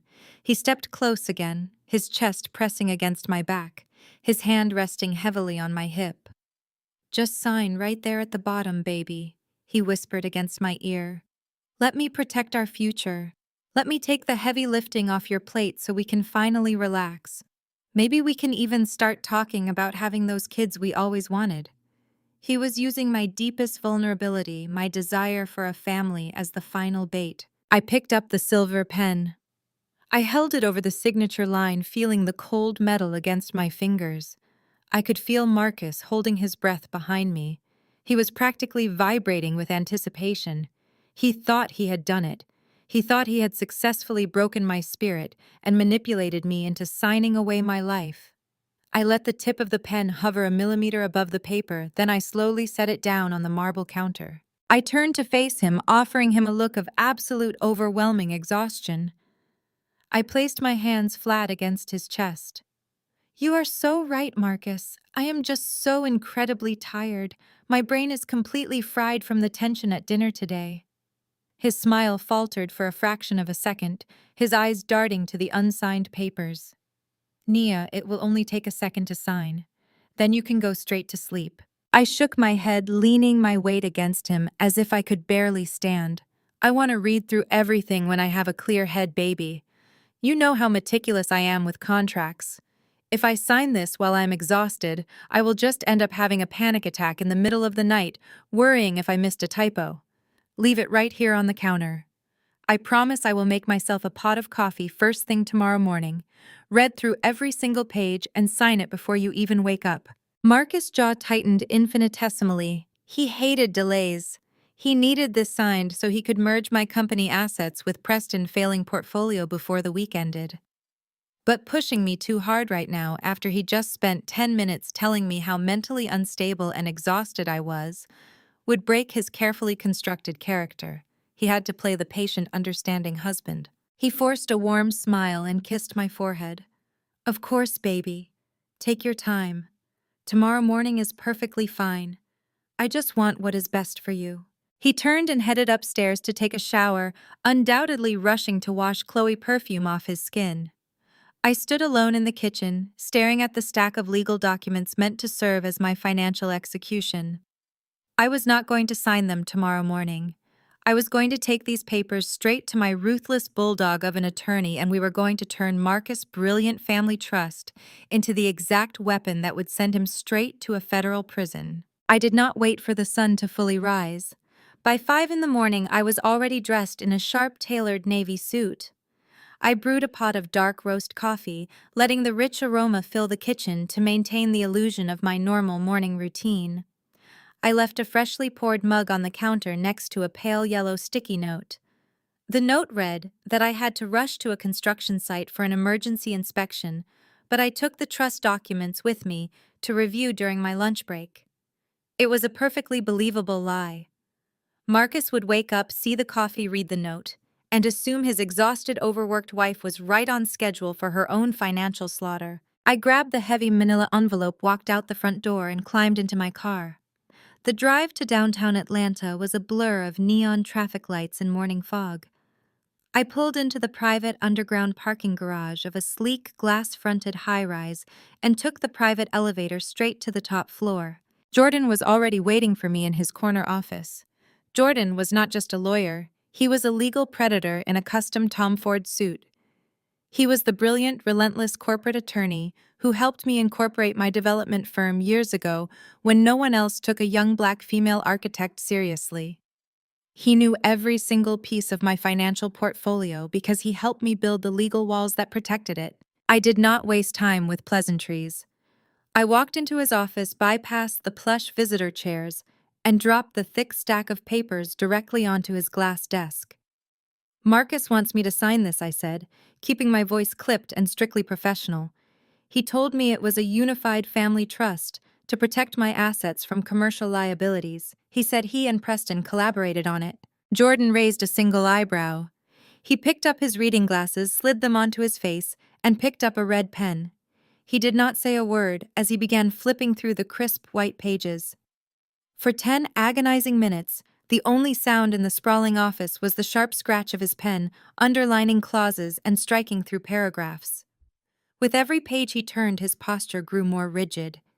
His jaw locked tightly, a visible muscle feathering in his cheek. Finally, Jordan tossed the red pen onto the desk. It landed with a sharp clatter. He took off his glasses and looked up at me. His eyes were burning with a quiet, lethal fury. "Nia," he started, his voice dangerously low. "If you had signed your name at the bottom of these pages, you would currently be trespassing in your own company building." I crossed my arms over my chest, demanding the exact breakdown. "Walk me through it." "This is not a family trust," Jordan explained, sliding the heavily marked document back toward me. "It is dressed up to look like one on the first 2 pages. But if you look at Section 4, right under the Asset Allocation Clause, this contract actually establishes an irrevocable transfer of ownership. You are not placing your assets into a protective umbrella. You are signing away 100% of your voting shares, your liquid capital, and your intellectual property to a newly formed holding company." He pointed a long finger at a specific paragraph buried deep in the legal jargon. "Look at the name of the entity. Sterling Vanguard Holdings. It is a shell corporation registered in Delaware. Delaware allows for complete corporate anonymity, meaning the true owners of the shell company are shielded from public record. But because I know exactly how these fraudulent structures are built, I can tell you right now who holds the keys. Marcus is listed as the primary managing director, and Preston is undoubtedly the silent majority shareholder." I stared at the red ink bleeding through the paper. They were not just trying to steal my cash reserves to bail out Preston failing investments. They wanted to consume my entire identity. "If you signed this," Jordan continued, his tone methodical and grim, "Marcus would legally have the power to liquidate your commercial properties by this afternoon. He could empty your business operating accounts. He could legally fire you from the very architecture firm you founded. You would have absolutely no legal recourse because you willingly transferred your power of attorney and your asset ownership to their shell corporation. You would be left with nothing but the clothes on your back while Marcus and Preston walked away with a $10 million development firm." A cold, sharp realization settled over me. This was the ultimate culmination of my family toxic dynamic. My mother, Mama Beatrice, had spent my entire life grooming me to believe I was inferior, setting the stage for Chloe and Preston to feel entitled to anything I managed to build. Marcus had played the supportive husband, studying my vulnerabilities, learning exactly how exhausted I was so he could strike when I was too tired to read the fine print. They all looked at a successful black woman and saw nothing but a resource to be harvested and discarded. Jordan leaned forward, his hands clasped tightly together on the desk. "We need to go to the authorities right now, Nia. The forged mortgage on your grandmother Brownstone is a federal crime. Wire fraud, bank fraud, and identity theft. I can have Marcus in handcuffs before noon. I can file an emergency injunction to freeze Preston accounts. We can burn them to the ground today." I looked at my fierce protective attorney. The temptation to let him loose was incredibly strong. I could picture the police dragging Marcus out of our custom-built home. I could picture Preston sweating in a stark interrogation room. But sending them to jail immediately would be a quick, chaotic explosion. Mama Beatrice would instantly spin the narrative, painting me as a vindictive, crazy woman who set up her husband. Chloe would play the victim, crying to her high society friends that I destroyed her family out of pure jealousy. "No," I said softly. My voice was steady, void of any panic. Jordan frowned, clearly confused by my refusal. "Nia, they are actively draining your grandmother equity. They are trying to steal your company. We cannot sit on this." "I did not say we are going to sit on it, Jordan. I said we are not calling the police. Not yet." I walked over to the floor-to-ceiling window, looking out over the sprawling Atlanta skyline. I could see two of the commercial high-rises my firm had designed, standing tall in the morning sun. I built those buildings from nothing but sketches on grid paper. I knew how to lay a foundation, and I knew how to execute a controlled demolition. "If we arrest Marcus today," I explained, turning back to face my attorney, Preston, "we'll just declare bankruptcy and hide behind his white-collar lawyers. Chloe will divorce Marcus and pretend she knew nothing about the affair or the theft. My mother will turn them into martyrs. They will survive. I do not want them to survive this, Jordan. I want them absolutely decimated. I want Preston to feel the exact same terror he tried to inflict on me. I want them to believe they won right up until the floor completely drops out from under their feet." Jordan leaned back in his chair, a slow, calculating smile replacing his initial frustration. He understood exactly what I was asking for. "You want to play a bigger game." I walked back to his desk and tapped the forged Shell Corporation documents. I am going to go home, and I am going to smile at my husband, and I am going to hand him these exact documents with my signature on the bottom line. I am going to give him the keys to the castle. Jordan's eyes widened slightly, the legal gears turning rapidly in his head. "You cannot sign this, Nia. If you do, it is legally binding." I leaned forward, placing both hands flat on his glass desk. "I am not going to sign away my assets, Jordan, because by the time Marcus files this paperwork tomorrow, those assets will no longer belong to me. We are going to build a ghost ship. We are going to create a blind trust, and we are going to do it in the next 4 hours." Jordan did not waste a single second. He hit a button on his desk phone, ordering his senior paralegals to cancel his entire schedule for the day, forward all incoming calls, and lock the office doors. For the next 4 hours, that glass-walled corner office turned into a high-stakes financial war room. Jordan and I sat side by side at his conference table, systematically dismantling the very empire I had spent my entire adult life building, purely so we could move it completely out of enemy reach. We established an irrevocable offshore blind trust. We based it in a jurisdiction with the most aggressive, impenetrable asset protection laws on the planet. One by one, we initiated the legal transfers. We moved the deeds to every single commercial property my firm had developed. We routed all the capital from my high-yield business accounts. We even legally reassigned the intellectual property rights and the operational licenses of my architecture firm. We took everything out of my personal name and placed it securely inside the blind trust. I surrendered direct control to an independent, fiercely loyal corporate trustee that Jordan had vetted for years. By the time the digital clock on Jordan's desk flashed 11 in the morning, the agonizing process was complete. Every transfer was legally authenticated and time-stamped. On paper, I officially owned absolutely nothing. I was a financial ghost. My bank accounts were hollow. My properties were gone. My firm belonged to an overseas entity. Now, Jordan said, leaning back in his chair and exhaling a long, heavy breath. Bring out the garbage. I reached into my bag and pulled out the thick manila envelope Marcus had given me the night before. I slid the fraudulent family trust documents onto the glass table. Jordan pointed to the bottom of the final page, right where Marcus had helpfully placed a small yellow sticky note to indicate where I needed to sign my life away to Sterling Vanguard Holdings. I picked up my pen. Because all my assets had already been legally transferred to the blind trust 2 hours prior, my personal signature was now completely useless. I was signing away my rights to an estate that no longer existed.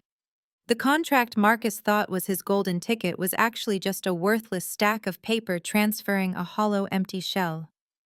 It was a masterpiece of legal deception, and I executed it with a steady, unwavering hand. I signed my name perfectly on the dotted line. I drove back to my custom-built house just past noon. I pulled my car into the driveway, turned off the engine, and sat in the quiet cabin for a few minutes.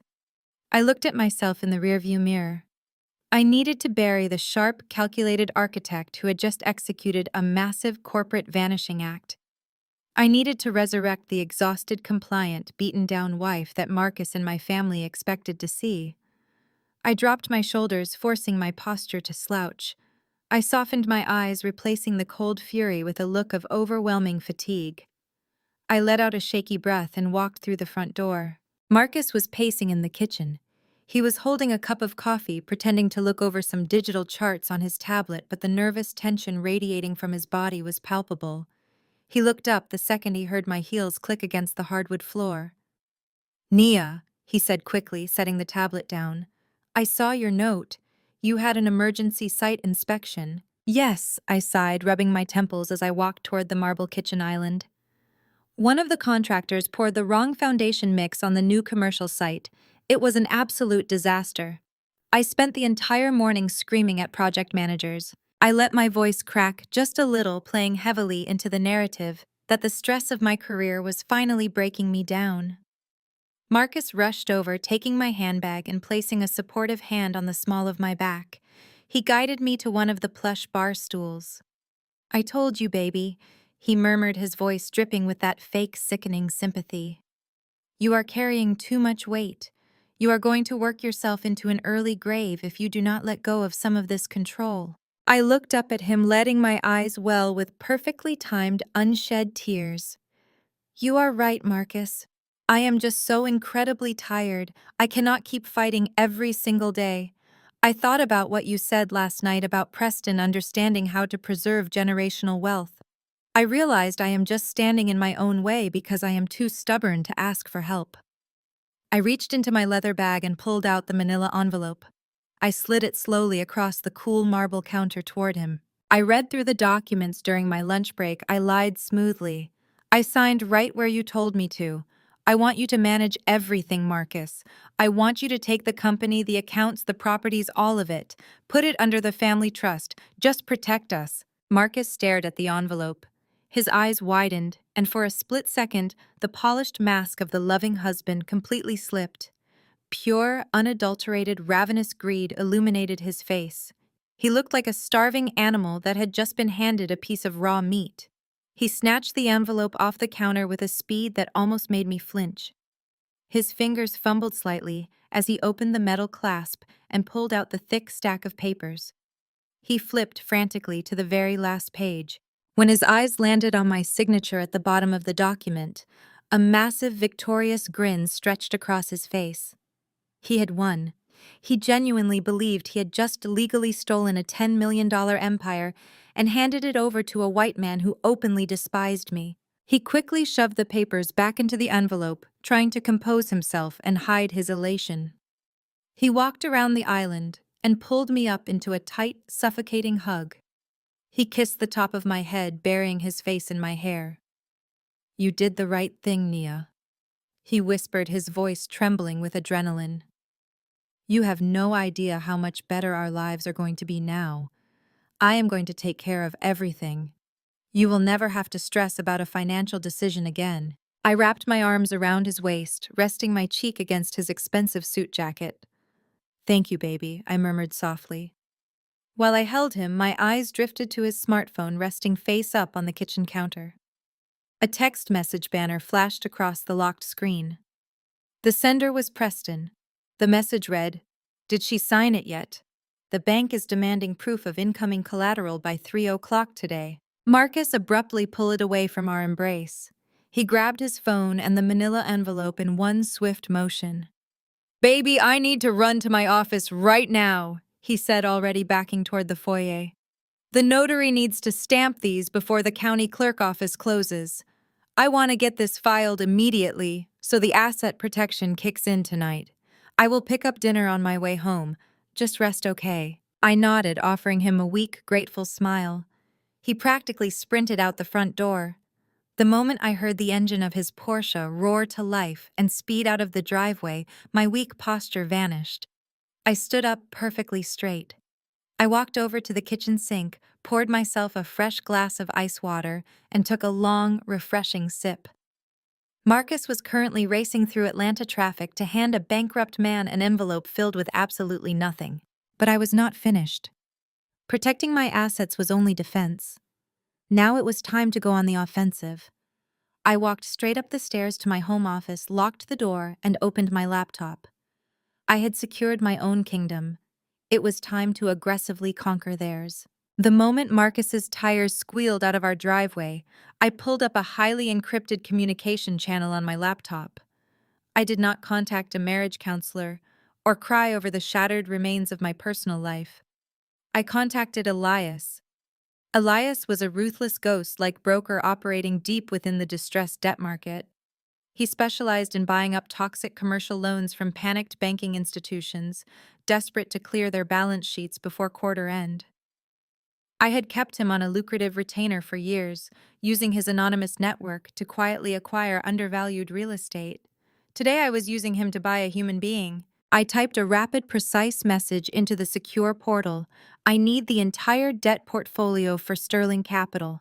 First Heritage National Bank holds the primary notes. They are preparing to foreclose on Preston Sterling by Friday. Buy it all. Do not negotiate for a discount. Pay whatever premium they want to expedite the transfer of the deed of trust immediately. Route the entire purchase through Obsidian Financial so my personal name never touches a single piece of the paperwork." Elias replied within 60 seconds. "That is a massive portfolio of highly toxic garbage, Nia. It will cost you $12 million in liquid cash to buy the paper outright. Are you absolutely certain you want to absorb this kind of liability?" I looked at the bank balance sitting safely inside my newly formed offshore blind trust. It was the physical manifestation of a decade of blood, sweat, and relentless ambition.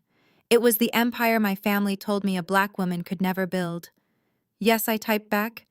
"Execute the wire transfer right now." For the next 3 hours, I sat in the sterile silence of my home office, watching the cursor blink on my screen.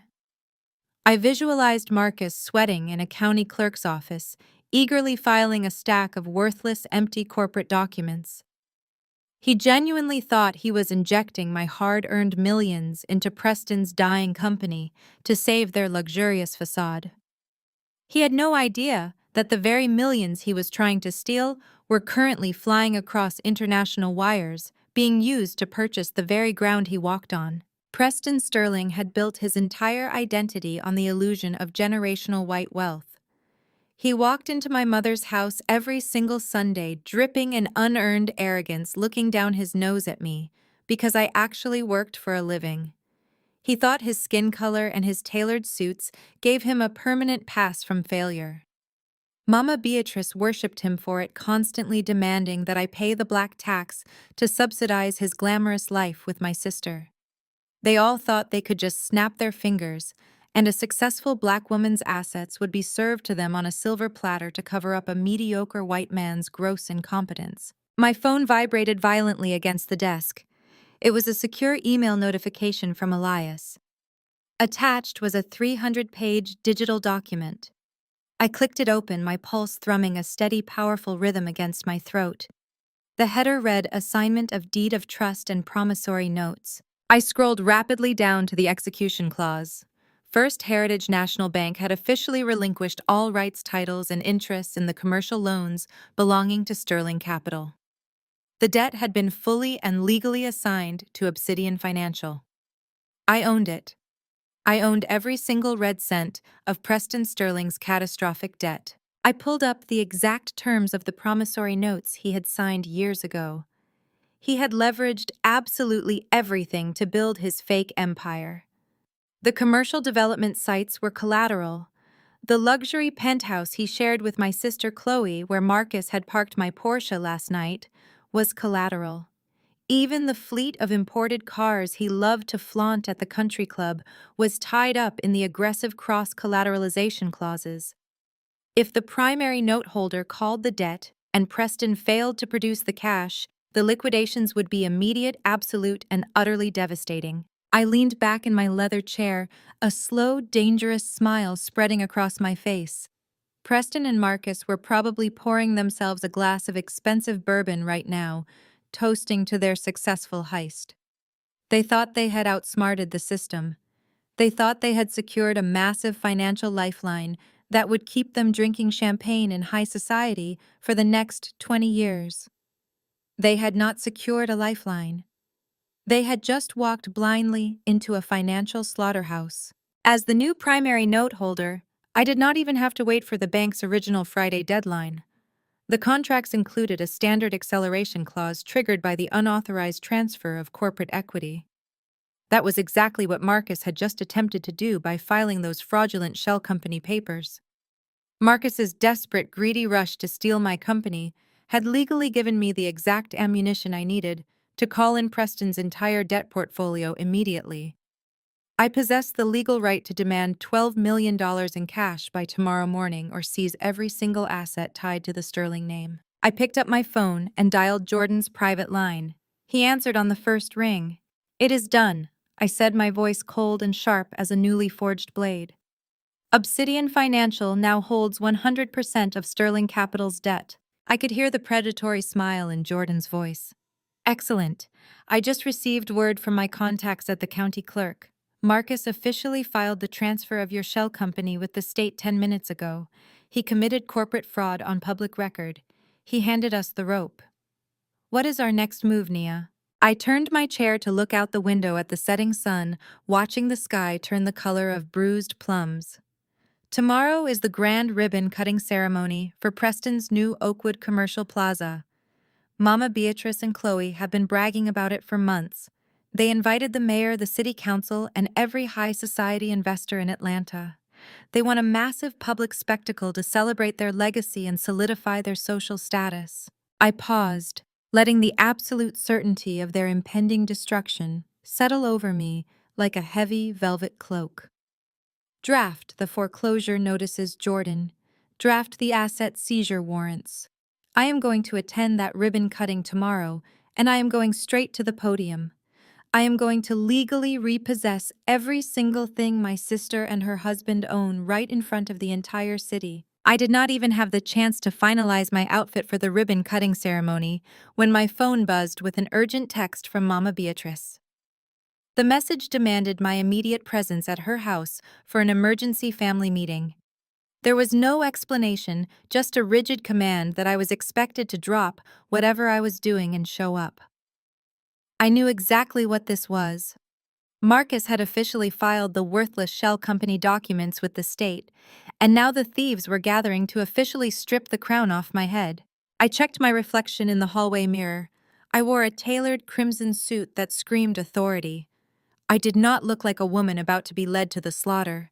I looked like the executioner. I grabbed my keys, the hidden flash drive, and the burner phone I had retrieved from the pantry jar, slipping them securely into my structured leather handbag. When I arrived at my mother house, the atmosphere in the formal living room felt like a corporate tribunal. They had arranged themselves perfectly for an ambush. Mama Beatrice sat rigid and imposing in her high-backed armchair at the head of the coffee table.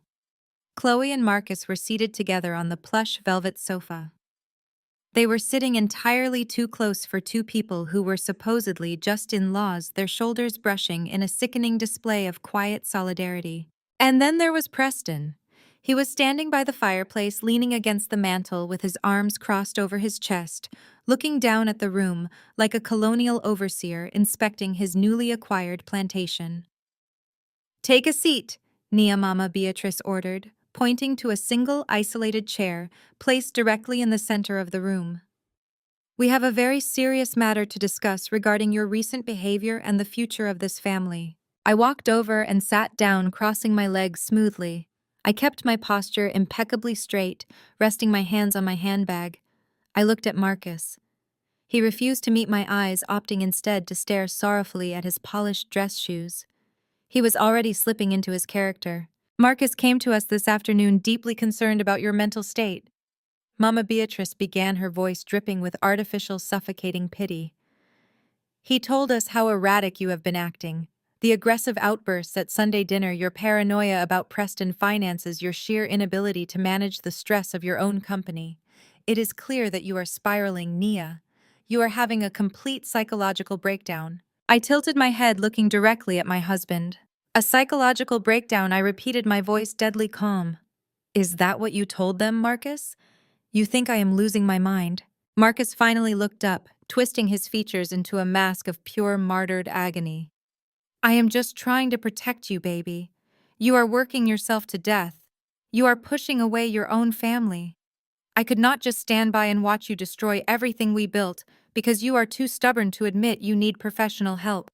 We had to intervene before you did irreparable damage to your own life. Before I could tear his pathetic monologue apart, Preston pushed himself off the fireplace mantel and stepped into my line of sight. He unbuttoned his suit jacket, relishing the authority he thought he had just legally stolen from me. Let us cut past the emotional baggage, Nia Preston drawled, using that same patronizing tone that always made my blood boil. The reality is that your commercial development firm has outgrown your capacity to manage it. You are a talented designer, sure, but running a multi-million-dollar enterprise requires a level of executive temperament that you simply do not possess. You are too emotional. You are too erratic. For your own good and for the financial preservation of this family, Marcus and I had to step in and make the hard executive decisions you were too weak to make. I maintained absolute silence, letting him dig his own grave with every arrogant syllable. As of 3 o'clock this afternoon, Preston continued pulling a thick folder from the mantel and tossing it onto the coffee table right in front of me. The state of Georgia officially recognized the transfer of all your corporate assets, liquid capital, and commercial properties into Sterling Vanguard Holdings. You signed the paperwork yourself yesterday. You legally surrendered your voting shares and your executive power. Preston smiled a wide, predatory grin that showed all of his perfectly whitened teeth. He genuinely thought he had just conquered a black woman empire without breaking a single sweat. We are restructuring the entire organization under my primary corporate umbrella, he stated proudly. Marcus will act as the managing director to oversee the transition. You will no longer be burdened with the stress of making any financial or operational decisions. In fact, you no longer own the company at all. But because we are family, and because Marcus is a generous husband, we have decided to keep you on the payroll. You are just an employee now, Naya. You will receive a standard base salary to continue drafting blueprints, but all executive power belongs to us. Chloe leaned forward on the sofa, unable to hide the absolute radiant glee shining in her eyes. It is for the best, Nia. You were always so obsessed with being a boss that you forgot how to be a normal person. Now you can finally just do your little drawings and let the men handle the real business. Plus, the family legacy is finally secure.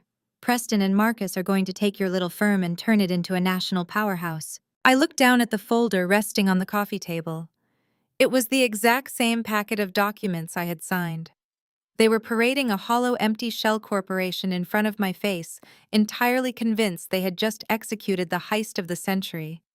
They thought I was sitting in that chair, completely ruined, stripped of my wealth, my title, and my dignity. I let out a slow, deliberate breath. I looked at Preston, who was practically glowing with unearned white privilege. I looked at Marcus, the traitor who had sold me out to sleep with my sister. I looked at Chloe, the golden child who believed she was entitled to the fruits of my labor. And finally, I looked at Mama Beatrice, the woman who had orchestrated this entire dynamic of abuse. Are you completely finished? I asked, my voice slicing through the thick, self-congratulatory air in the room. Mama Beatrice frowned, clearly irritated that I was not sobbing or begging for my company back. "You should be thanking us," she snapped. "We just saved you from your own incompetence. You should be on your knees showing some gratitude to your husband and your brother-in-law for stepping up to clean your messes." I stared at the woman who gave birth to me. The sheer venom in her voice was not a sudden burst of anger. It was a deeply rooted resentment that had finally been given permission to breathe in the open air. I had spent my entire adult life trying to buy this woman's affection. I paid off the mortgage on the very house we were sitting in. I funded her extravagant birthday trips to the Caribbean. I endured her constant belittling just to keep the peace. And here she was, sitting in a living room I had helped furnish, demanding that I drop to my knees and thank a mediocre white man for stealing my life's work. Gratitude. I repeated the word, tasting like ash in my mouth. "You want me to be grateful that my sister and my husband conspired to commit corporate theft. It is not theft when it stays in the family." Mama Beatrice fired back, shifting her weight in her high-backed armchair. "It is asset reallocation. Preston explained it to me perfectly. Your little firm was drowning in diversity initiatives and local projects. Preston is taking it global. He is elevating the family name. You should be proud to contribute to something bigger than your own selfish ego." "My ego," I said softly. "Yes, your ego," she snapped, leaning forward so aggressively the gold chains around her neck clanked together. "You have always been so obsessed with proving you are better than Chloe. You built that company just to show off, just to throw your money in our faces to prove you did not need us. But what do you actually have to show for it, Nia? You have an empty house. You have bank accounts you cannot take to the grave. Chloe is the one actually building a legacy for this family." Chloe straightened her posture on the velvet sofa, crossing her legs, and looking down at me with absolute disdain. "Mom is right, Nia. You have to look at the bigger picture. Preston and I have the twins. We have private school tuition, country club fees, networking galas to host. Our expenses are astronomical because we are operating at a completely different tier of society. We need the liquid capital from your firm to maintain the sterling brand. Your money serves a higher purpose with us." I looked at Marcus, my husband, the man who had held my hand in sterile clinic waiting rooms while we waited for test results. "And you agree with this, Marcus? You think my company should be liquidated to pay for Chloe's country club dues?" Marcus refused to make eye contact. He stared intently at a spot on the Persian rug, playing the role of the reluctant peacemaker. "It is for the best, Nia. You need to rest. We are just reallocating the resources where they are needed most right now. The pressure of the business was making you unstable. I am doing this to save you from yourself." Mama Beatrice slammed her hand against the armrest of her chair, drawing the attention back to her. "Stop questioning your husband, Nia. He is doing what a real man is supposed to do. He is taking charge of a hysterical woman. You need to surrender those assets to your sister and be done with it." I felt the air in the room grow thick and heavy. Surrender my assets to Chloe. The assets I built with my own hands. The company I sacrificed my 20s to build. "What else are you going to do with all that money?" Mama Beatrice yelled, her face contorting into a mask of pure, unadulterated cruelty. The words she spoke next were designed to be a lethal strike, a calculated blow aimed directly at my deepest, most private agony. "Chloe has children. She gave this family heirs. You are completely barren, Nia.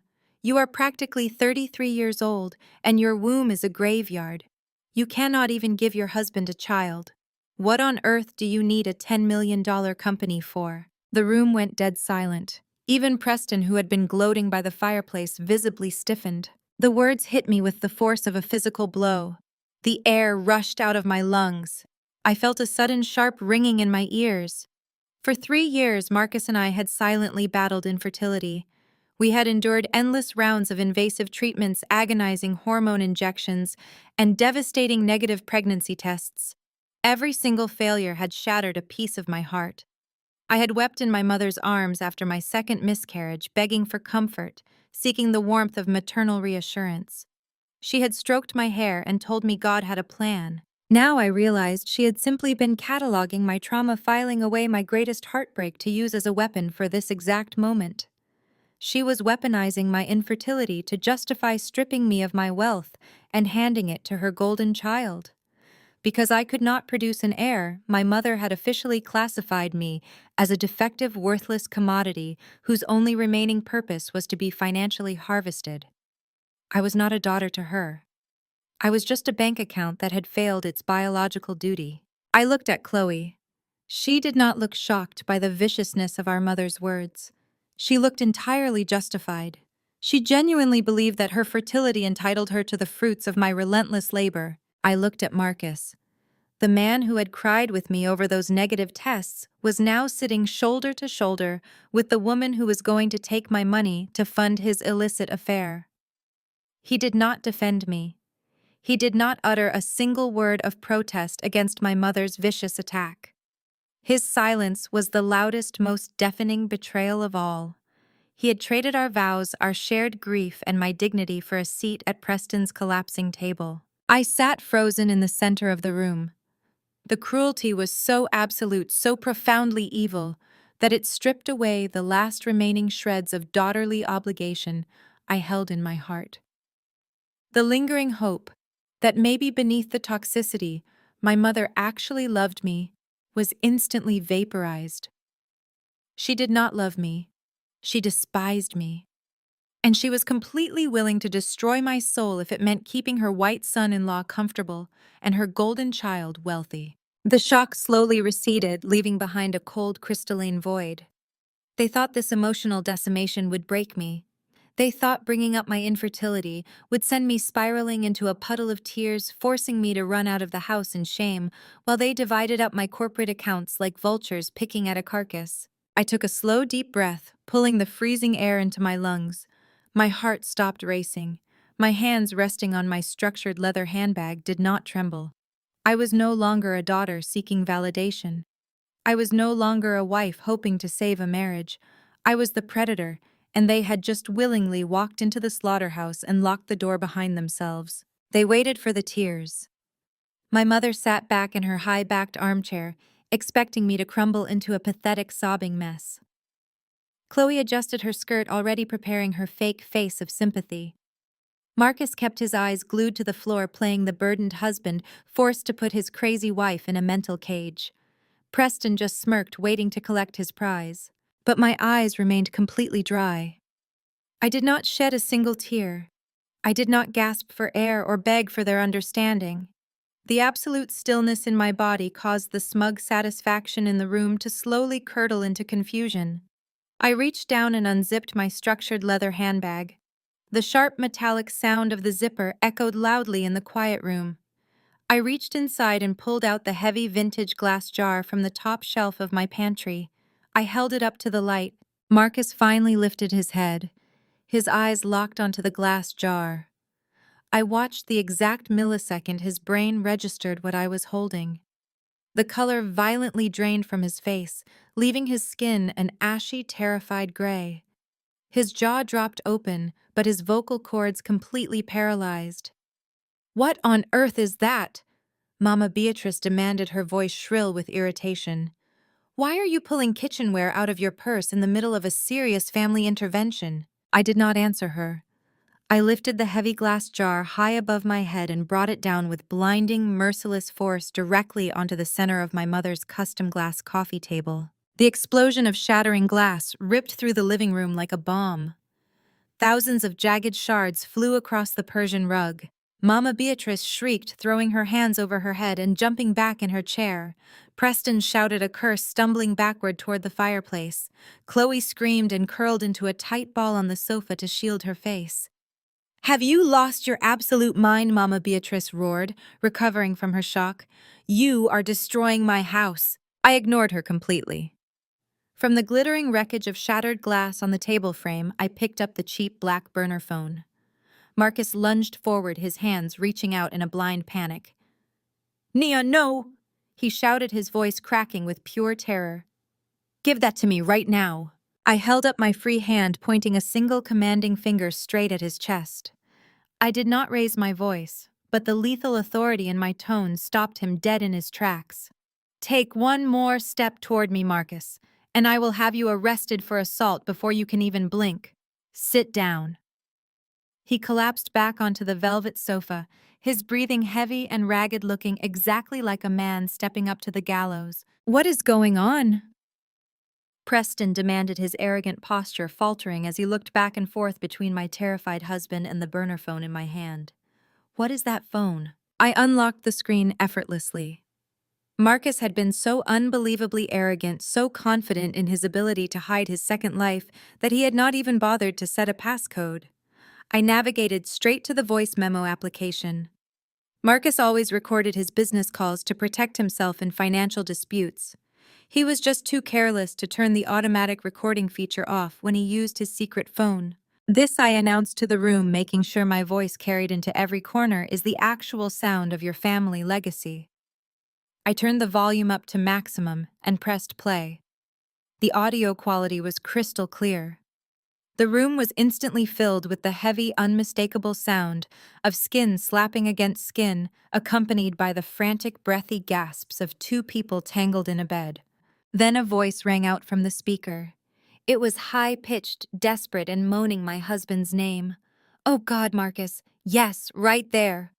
The absolute obscenity of the recording paralyzed every single person in the living room. Preston's arrogant colonial stance completely disintegrated. His face turned a dangerous shade of crimson. He recognized that voice immediately. It was the voice of his beautiful, devoted high society wife. Mama Beatrice gasped, her hands flying up to cover her mouth. Her eyes darted to Chloe, who was now pressing herself deep into the corner of the sofa, looking like she wanted the floor to swallow her whole.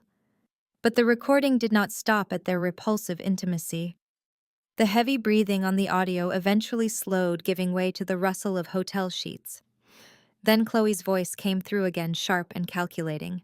Did you get that stupid girl to sign the power of attorney yet? Her recorded voice panted. Preston needs the cash injection before Friday.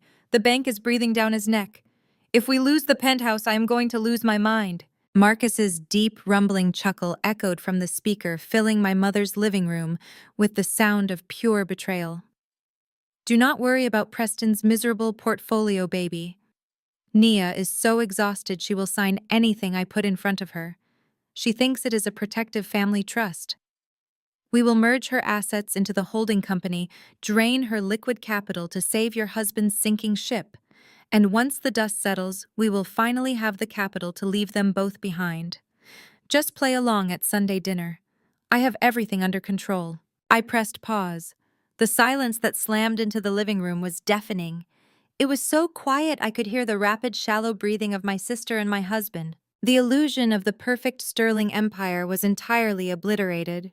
The golden child was a homewrecker and a fraud. The brilliant white savior was a cuckolded bankrupt failure whose wife was sleeping with a black man to pay his bills. And the devoted, caring husband was a corporate thief who had sold out his marriage for a piece of stolen wealth. I stood tall in the center of the shattered glass, looking at the absolute devastation written across their faces. My psychological breakdown was a lie. My incompetence was a lie. The only truth in this room was the audio recording that had just ripped their pretentious, toxic lives to shreds. I looked directly at Preston. The vein in his forehead was bulging violently. His hands were curled into tight fists at his sides. It seems your devoted wife has been handling a lot more than just the children and the country club networking. Preston, I said, my voice dripping with lethal satisfaction. She has been handling my husband in a luxury hotel suite paid for by my credit card. Preston slowly turned his head to look at Chloe. His eyes were completely devoid of sanity. Chloe shrank back, tears streaming down her face, violently shaking her head. Preston, I can explain. Chloe sobbed, her hands reaching out toward him. It is not what it sounds like. He manipulated me. I laughed. It was a dark, hollow sound that echoed off the high ceiling. Manipulated you? You literally just asked him if he got the stupid girl to sign the papers so you could save your husband's failing investments. You are not a victim, Chloe. You are a parasite. Mama Beatrice finally found her voice. She stumbled forward, her designer shoes crunching over the broken glass of her beloved coffee table. She pointed a trembling finger at Marcus, completely ignoring the fact that her own daughter was the co-conspirator. "You animal," Mama Beatrice screamed at Marcus. "You came into my house and disrespected my daughter. You tried to destroy Chloe's marriage." I stared at my mother, genuinely marveling at the depths of her delusion. Even now, faced with undeniable audio evidence of Chloe plotting to steal my company and sleeping with my husband, Mama Beatrice was still trying to protect the golden child. She was entirely willing to throw Marcus to the wolves, but she was desperately trying to shield Chloe from Preston's wrath to preserve her proximity to whiteness. I did not let her rewrite the narrative. I took a step forward, commanding the space. "Stop playing the protective mother," I demanded, my voice cutting through her hysterical screaming. "You do not care about my marriage. You do not care that my husband betrayed me. You only care that your perfect, wealthy son-in-law just found out his wife is a cheating thief, and now your country club status is going up in flames." I dropped the burner phone onto the velvet sofa right between Marcus and Chloe. They both flinched away from it like it was a live grenade. "You all thought you could put me in a corner, strip me of my assets, and parade around Atlanta like royalty," I said, looking at the four broken people surrounding me. "You thought my infertility was the ultimate weapon you could use to break my spirit. You thought I was weak." I adjusted the cuffs of my crimson suit jacket, feeling the absolute intoxicating rush of total control. "But you forgot one very important detail." I continued, a slow, predatory smile spreading across my face. "I am an architect. I know exactly how to find the structural flaws in a building. And I know exactly how to detonate the foundation." The heavy silence in the living room stretched until it felt like the walls were closing in. I watched Preston closely, waiting for the inevitable explosion. His face was a mottled, dangerous red, and his hands were clenched so tightly at his sides that his knuckles were bone white. He stared at the burner phone sitting on the velvet cushions, the digital proof of his wife's infidelity glaring back at him. But then something truly grotesque happened. Preston's shoulders slowly dropped. The rigid, violent tension in his jaw relaxed. He shifted his gaze from the burner phone to the thick folder of legal documents resting on the shattered remains of the coffee table. A low, dark, and utterly humorless chuckle vibrated in his chest. It grew louder, echoing in the ruined room until he was outright laughing. "You actually thought this was going to ruin me," Preston said, shaking his head as if he were dealing with a slow child. He uncrossed his arms and took a step toward me, his arrogance miraculously fully restored. "You thought you could walk in here, play a little audio clip of my wife acting like a cheap escort, and watch my entire world collapse. Let me educate you on how power actually works, Nia. A cheating wife is an unfortunate domestic dispute. We have lawyers to handle messy divorces and infidelity clauses. But a signed, notarized transfer of a $10 million commercial real estate portfolio into my holding company, that is a permanent legal reality." He tapped the toe of his designer shoe against the folder. "You can play your little recordings for whoever you want. You can scream about betrayal until your lungs give out. At the end of the day, I am walking away with your entire empire, and you are walking away with a broken marriage and an empty bank account. I win. I always win." Marcus, who had been sitting frozen in terror on the sofa, watched Preston claim the financial victory. The realization that Preston was not going to physically attack him, that the white man was far more interested in the money than the marriage, washed over Marcus like a tidal wave of relief. In a matter of seconds, the terrified caught rat completely vanished. Marcus straightened his posture, pulling his shoulders back. He reached up and smoothed his expensive tie, the very tie I had bought him for our anniversary.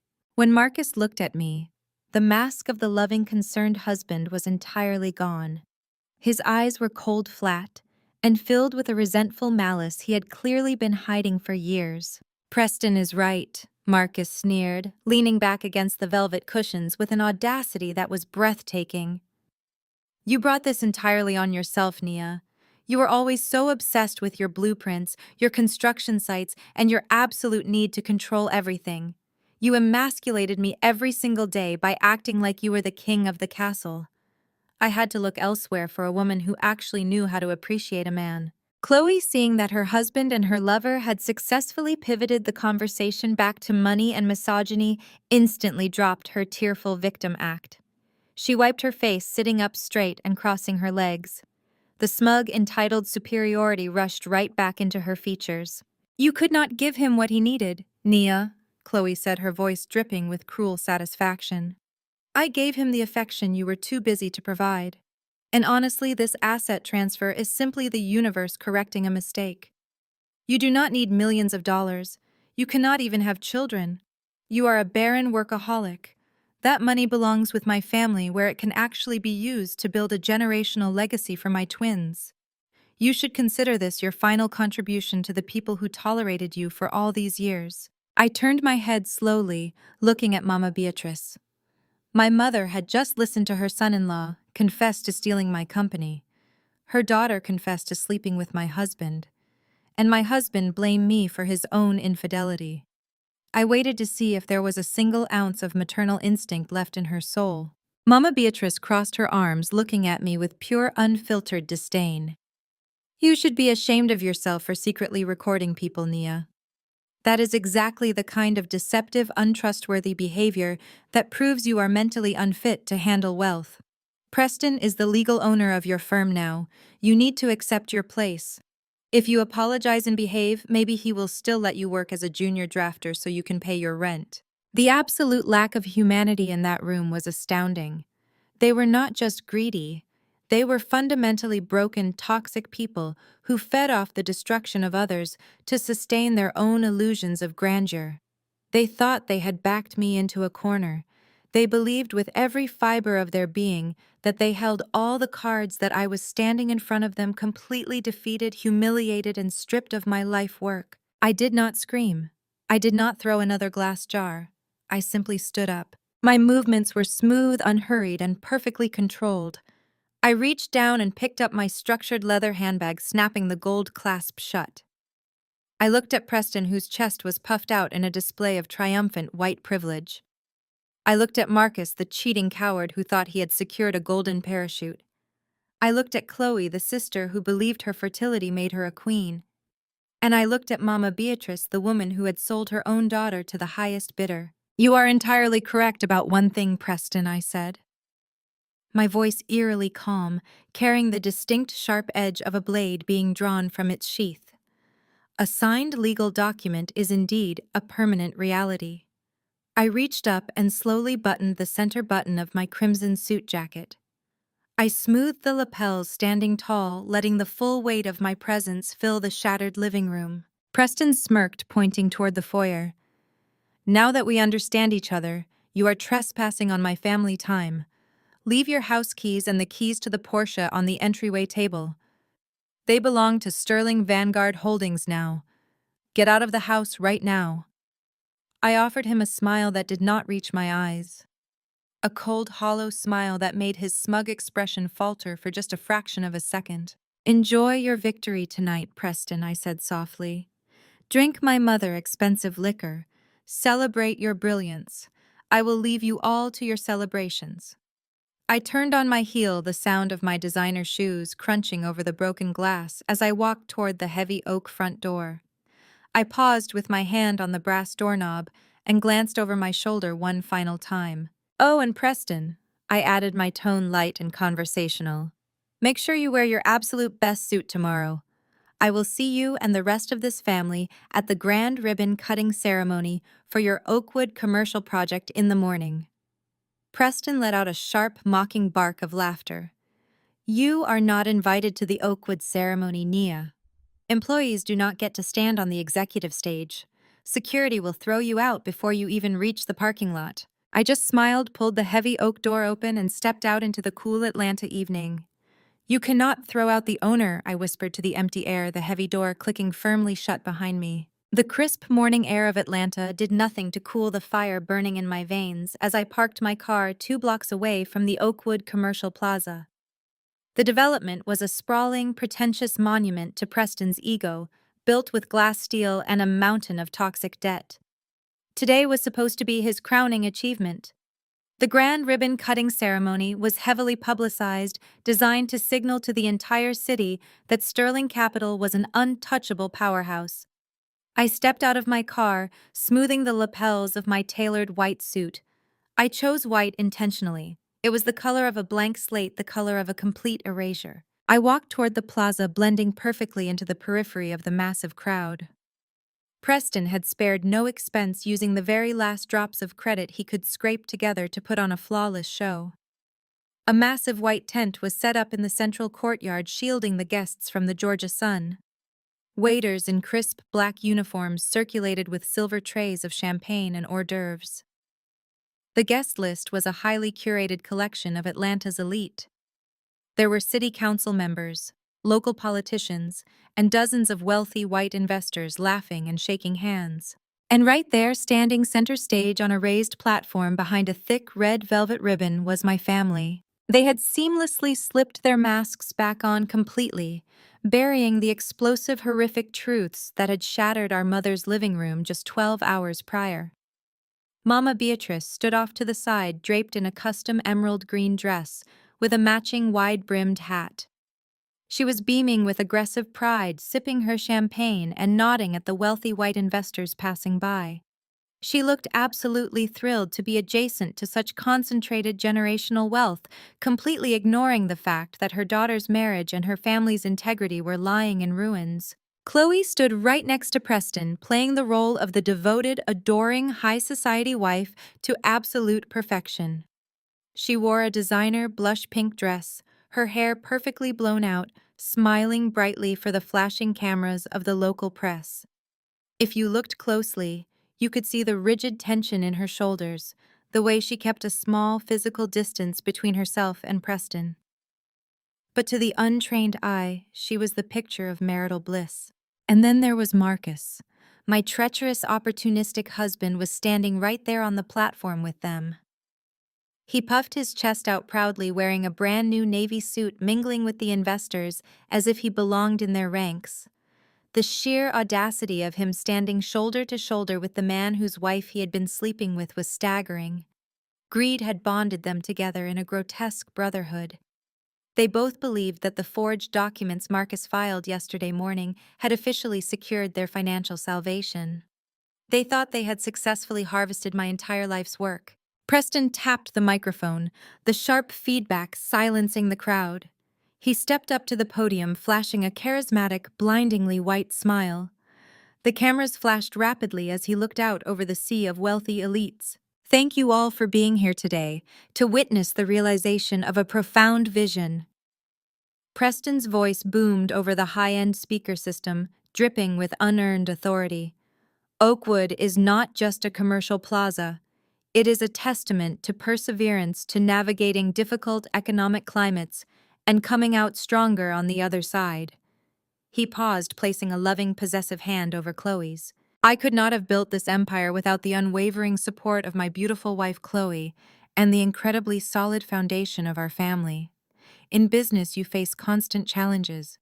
You face people who doubt you, people who lack the executive temperament to see the bigger picture. But when you have a family that stands united, a family that pools its resources and its strength to protect the Sterling legacy, there is absolutely nothing that can stop you. The crowd erupted into polite, enthusiastic applause. Mama Beatrice clapped louder than anyone, wiping a fake tear of joy from her cheek. Marcus nodded deeply, looking out at the crowd with an arrogant smirk, clearly believing that Preston's speech was a direct, victorious jab at me. Preston picked up a pair of oversized ceremonial gold scissors. He held them high in the air, preparing to cut the thick red ribbon and officially open the plaza. The press photographers raised their cameras, ready to capture the triumphant moment. It was time. I signaled to the 3 unmarked black SUVs parked at the edge of the courtyard. The doors opened in unison. Jordan, my brilliant corporate attorney, stepped out holding a thick leather briefcase. He was flanked by the county sheriff and 4 uniformed deputies. I walked forward, stepping out of the shadows and directly into the center aisle. I did not rush. I walked with the slow, measured, lethal grace of a woman who owned every single piece of ground she was stepping on. I walked down the center aisle of the massive white tent, my heels striking the pavement in a slow, rhythmic cadence that commanded absolute attention. The low, polite murmur of the wealthy investors and city politicians immediately died out, replaced by a tense, suffocating silence. The sea of tailored suits and designer dresses naturally parted to make way for me. The visual impact of my crisp white suit, contrasting against the dark, heavy uniforms of the county sheriff and his four armed deputies, created a shockwave that rippled straight to the front of the crowd. Jordan flanked my right side, gripping his leather briefcase like a loaded weapon. Up on the raised platform, the carefully orchestrated illusion of the Sterling family empire completely shattered. Preston froze like a statue, the oversized ceremonial gold scissors suspended awkwardly in midair. The arrogant, victorious smile slid right off his face, replaced by a sudden, rigid confusion. Chloe let out a sharp gasp, her perfectly manicured hands flying up to cover her mouth. Marcus physically took a step backward, his eyes darting frantically from me to the uniformed officers marching behind my shoulders. He knew exactly what kind of documents were hidden in my office, and seeing law enforcement walking toward him clearly triggered a primal, terrifying realization. Mama Beatrice was the first to attempt damage control. She stepped out of line, her emerald green dress rustling aggressively as she hurried to the edge of the stage. She plastered on a tight, frantic smile, trying to play the role of the concerned matriarch in front of her high society audience. "Nia, what on earth are you doing?" my mother hissed, pitching her voice low but failing to hide her mounting panic. "You are making an absolute fool of yourself. Get out of here right now before you ruin your brother-in-law's big moment. Security will be here any second." I did not even look at her. I did not break my stride.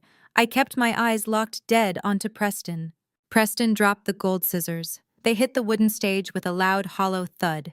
He quickly grabbed the microphone stand, his knuckles turning white as he tried to use his white privilege to command the room. Sheriff Preston barked into the microphone, his voice booming over the high-end speaker system. "I demand that you remove this woman from my property immediately. She is trespassing on a private corporate event, and she is currently undergoing a severe psychological crisis. Escort her off the premises before I press charges." The county sheriff did not even blink. He stopped at the base of the platform, resting his hand casually on his utility belt, and looked up at Preston with an expression of pure, unadulterated apathy. "I am not here to escort anyone off the premises, Mr. Sterling," the sheriff replied, his voice carrying easily across the silent courtyard. "I am here executing a lawful civil standby and serving official court documents. You might want to let the lady speak." Preston's mouth dropped open. The color drained completely from his face. The wealthy investors in the front row began whispering furiously to one another, sensing the smell of financial blood in the water. I walked right past my mother, climbed the 3 short steps onto the raised platform, and walked directly up to Preston. He tried to physically block the podium, puffing his chest out in a desperate last-ditch effort to intimidate me. I did not flinch. I reached out, grabbed the microphone right out of his trembling hand, and yanked it away from him. I turned to face the crowd of investors, politicians, and socialites. I looked out over the sea of faces that had just been applauding a man who built his life on theft, deception, and the exploitation of a black woman. I stood tall, my voice echoing through the massive white tent with absolute lethal clarity. "I apologize for the interruption to your morning," I announced, my tone completely calm and unapologetically authoritative. "My name is Nia, and I am the founder and lead developer of the commercial architecture firm that Mr. Sterling just tried to claim as his own. But I am not standing up here today to talk about architecture. I am standing up here because as of 8 o'clock last night, I am the primary creditor holding the exclusive rights to foreclose on this entire project. And I believe the actual owner of this property should have a few words before any ribbons are cut." The crowd erupted into a chaotic frenzy of shocked gasps and loud murmurs. Several investors immediately pulled out their cell phones, frantically dialing their financial advisors. Preston lunged forward, trying to grab the microphone back. "You are out of your mind," he shouted, his voice cracking with panic, entirely abandoning his polished southern charm. Do not listen to a single word she says. She is having a mental breakdown. She legally signed her entire company and all of her assets over to my holding company yesterday afternoon. She does not own a single piece of debt. She does not even own the clothes on her back. She is a disgruntled employee trying to ruin a multi-million-dollar launch. I sidestepped his desperate lunges effortlessly. I looked at Marcus, who was now sweating profusely, realizing that his grand heist was unraveling on a public stage. Then I looked at Chloe, who was shaking so violently her blush pink dress vibrated. Finally, I turned my attention back to the crowd. Mr. Sterling is under the tragic delusion that he successfully absorbed my liquid capital to save his crumbling toxic debt portfolio, I said, speaking directly into the microphone. He genuinely believes that the documents my husband filed with the state this morning made him the owner of my empire. I gestured to Jordan, who stepped up onto the stage and popped open the brass latches of his leather briefcase. But there is a very big difference between pretending to be a visionary and actually knowing how to read a financial contract. I continued, a cold, predatory smile spreading across my face. Because I did not sign my assets over to Preston Sterling, and the paper my treacherous husband filed today is nothing but a worthless, empty forgery. Jordan stepped forward, unsnapping the brass locks of his leather briefcase. He pulled out a thick stack of verified court-stamped documents and handed them to me. I slapped them down onto the wooden podium, the sharp smack echoing through the microphone and startling the front row of investors. "You see, Preston," I explained, leaning into the mic so every single person in the tent could hear the precise mechanics of his ruin. When my husband tried to manipulate me into signing away my life's work, I did not throw a tantrum. I called my attorney. Yesterday morning, hours before I signed your little trap, I legally transferred 100% of my properties, my firm, and my liquid capital into an irrevocable offshore blind trust. The entity Marcus so eagerly registered with the state today contains absolutely nothing. You did not steal an empire, you stole a ghost. Preston staggered back a step. He looked at Marcus, his face twisting into a mask of pure, unadulterated panic. Marcus was shaking his head, his hands raised in a desperate pleading gesture, muttering that it was impossible that he had checked the routing numbers himself. "But I'm not just here to give you a lesson in corporate compliance." I continued, my voice slicing through the rising murmurs of the stunned crowd. Because while Marcus was busy filing fraudulent paperwork, I was busy reallocating my actual assets. I used my cash reserves routed through an anonymous third-party brokerage known as Obsidian Financial to reach out to First Heritage National Bank. Preston stopped breathing. The name of his primary lender hit him like a physical blow to the chest. "I bought your debt, Preston. Every single toxic, defaulting, leveraged note you have to your name. I bought the commercial loans for this plaza. I bought the mortgage on the luxury penthouse you share with my sister. I bought the liens on your imported cars. As of 8 o'clock last night, Obsidian Financial is the sole owner of your entire debt portfolio. And as the primary note holder, I am officially exercising the acceleration clause due to your unauthorized attempt to transfer corporate equity." Preston scrambled for his pockets, pulling out his cell phone. His hands were shaking so violently he almost dropped it. He did not even have to dial his wealth manager. His screen was already flooded with automated alerts. I watched his eyes dart frantically across the glass as he read the notifications. His corporate accounts were frozen. His personal credit lines were locked. His entire financial existence had just been zeroed out. "This is illegal!" Preston screamed, his voice cracking wildly as he pointed a shaking finger at me. "You cannot just seize my assets without a court order." "Actually, Mr. Sterling," the county sheriff interjected, stepping up onto the platform, his boots heavy and deliberate against the wood. "She already has the court order. A judge signed off on the asset seizure warrants at 6 o'clock this morning. My deputies are currently changing the locks on your penthouse and seizing the vehicles from your parking garage." The wealthy elite in the audience began physically backing away from the stage, instinctively distancing themselves from a sinking ship. Several investors were already speed-walking toward the parking lot, frantically calling their legal teams to pull their funding from any Sterling-affiliated project. The grand, untouchable white savior of my family was currently hyperventilating on a stage he no longer owned. But the demolition was not finished. I turned my gaze away from Preston and locked eyes with Marcus. My husband was sweating through his brand new navy suit. He looked around the stage searching for an exit, but two armed deputies had already moved to block the stairs. Did you really think I would not check the equity on my grandmother's brownstone, Marcus? I asked softly, stepping away from the podium and walking directly up to him. Did you really think you could forge my signature on a $500,000 commercial mortgage wire, the funds to save your brother-in-law, and I would just smile and play the dutiful, oblivious wife? Marcus dropped to his knees. The polished, arrogant wealth manager completely disintegrated into a weeping, pathetic shell of a man. Nia, please, he begged, reaching out to grab the hem of my white trousers. I was going to put the money back. I swear to God. Preston promised me a massive return on the investment. We were going to be set for life. I did it for us. You did it to fund your $5,000 nights at the St. Regis with my sister, I replied, my voice turning to absolute ice. I kicked my foot back, breaking his grip on my suit. The sheriff stepped forward, unhooking the steel handcuffs from his utility belt. Marcus, you are under arrest for federal wire fraud, aggravated identity theft, and first-degree mortgage fraud, the sheriff announced, grabbing Marcus by the shoulder and hauling him roughly to his feet. Marcus thrashed, sobbing hysterically as the cold steel snapped shut around his wrists.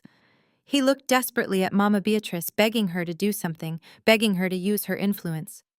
But Mama Beatrice was frozen in horror, her hands clamped over her mouth as she watched her prized son-in-law get publicly stripped of his wealth, and the man she had just praised get paraded away in shackles. This is a federal felony, Marcus, I said, leaning in close as the deputies secured his arms behind his back.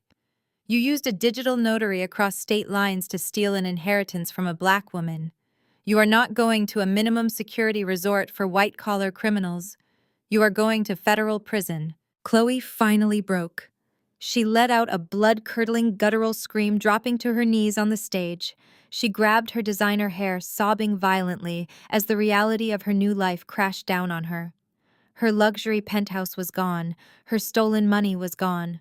Her husband was a bankrupt pariah, and her lover was currently being dragged off the stage by armed law enforcement. The perfect golden child was left kneeling on the floor of a repossessed property, wearing a dress she could no longer afford. The wealthy elites who had been drinking Preston's expensive champagne just moments ago were already treating him like a contagious disease. A city councilman, who had been shaking Preston's hand 5 minutes prior, practically sprinted past him, refusing to make eye contact.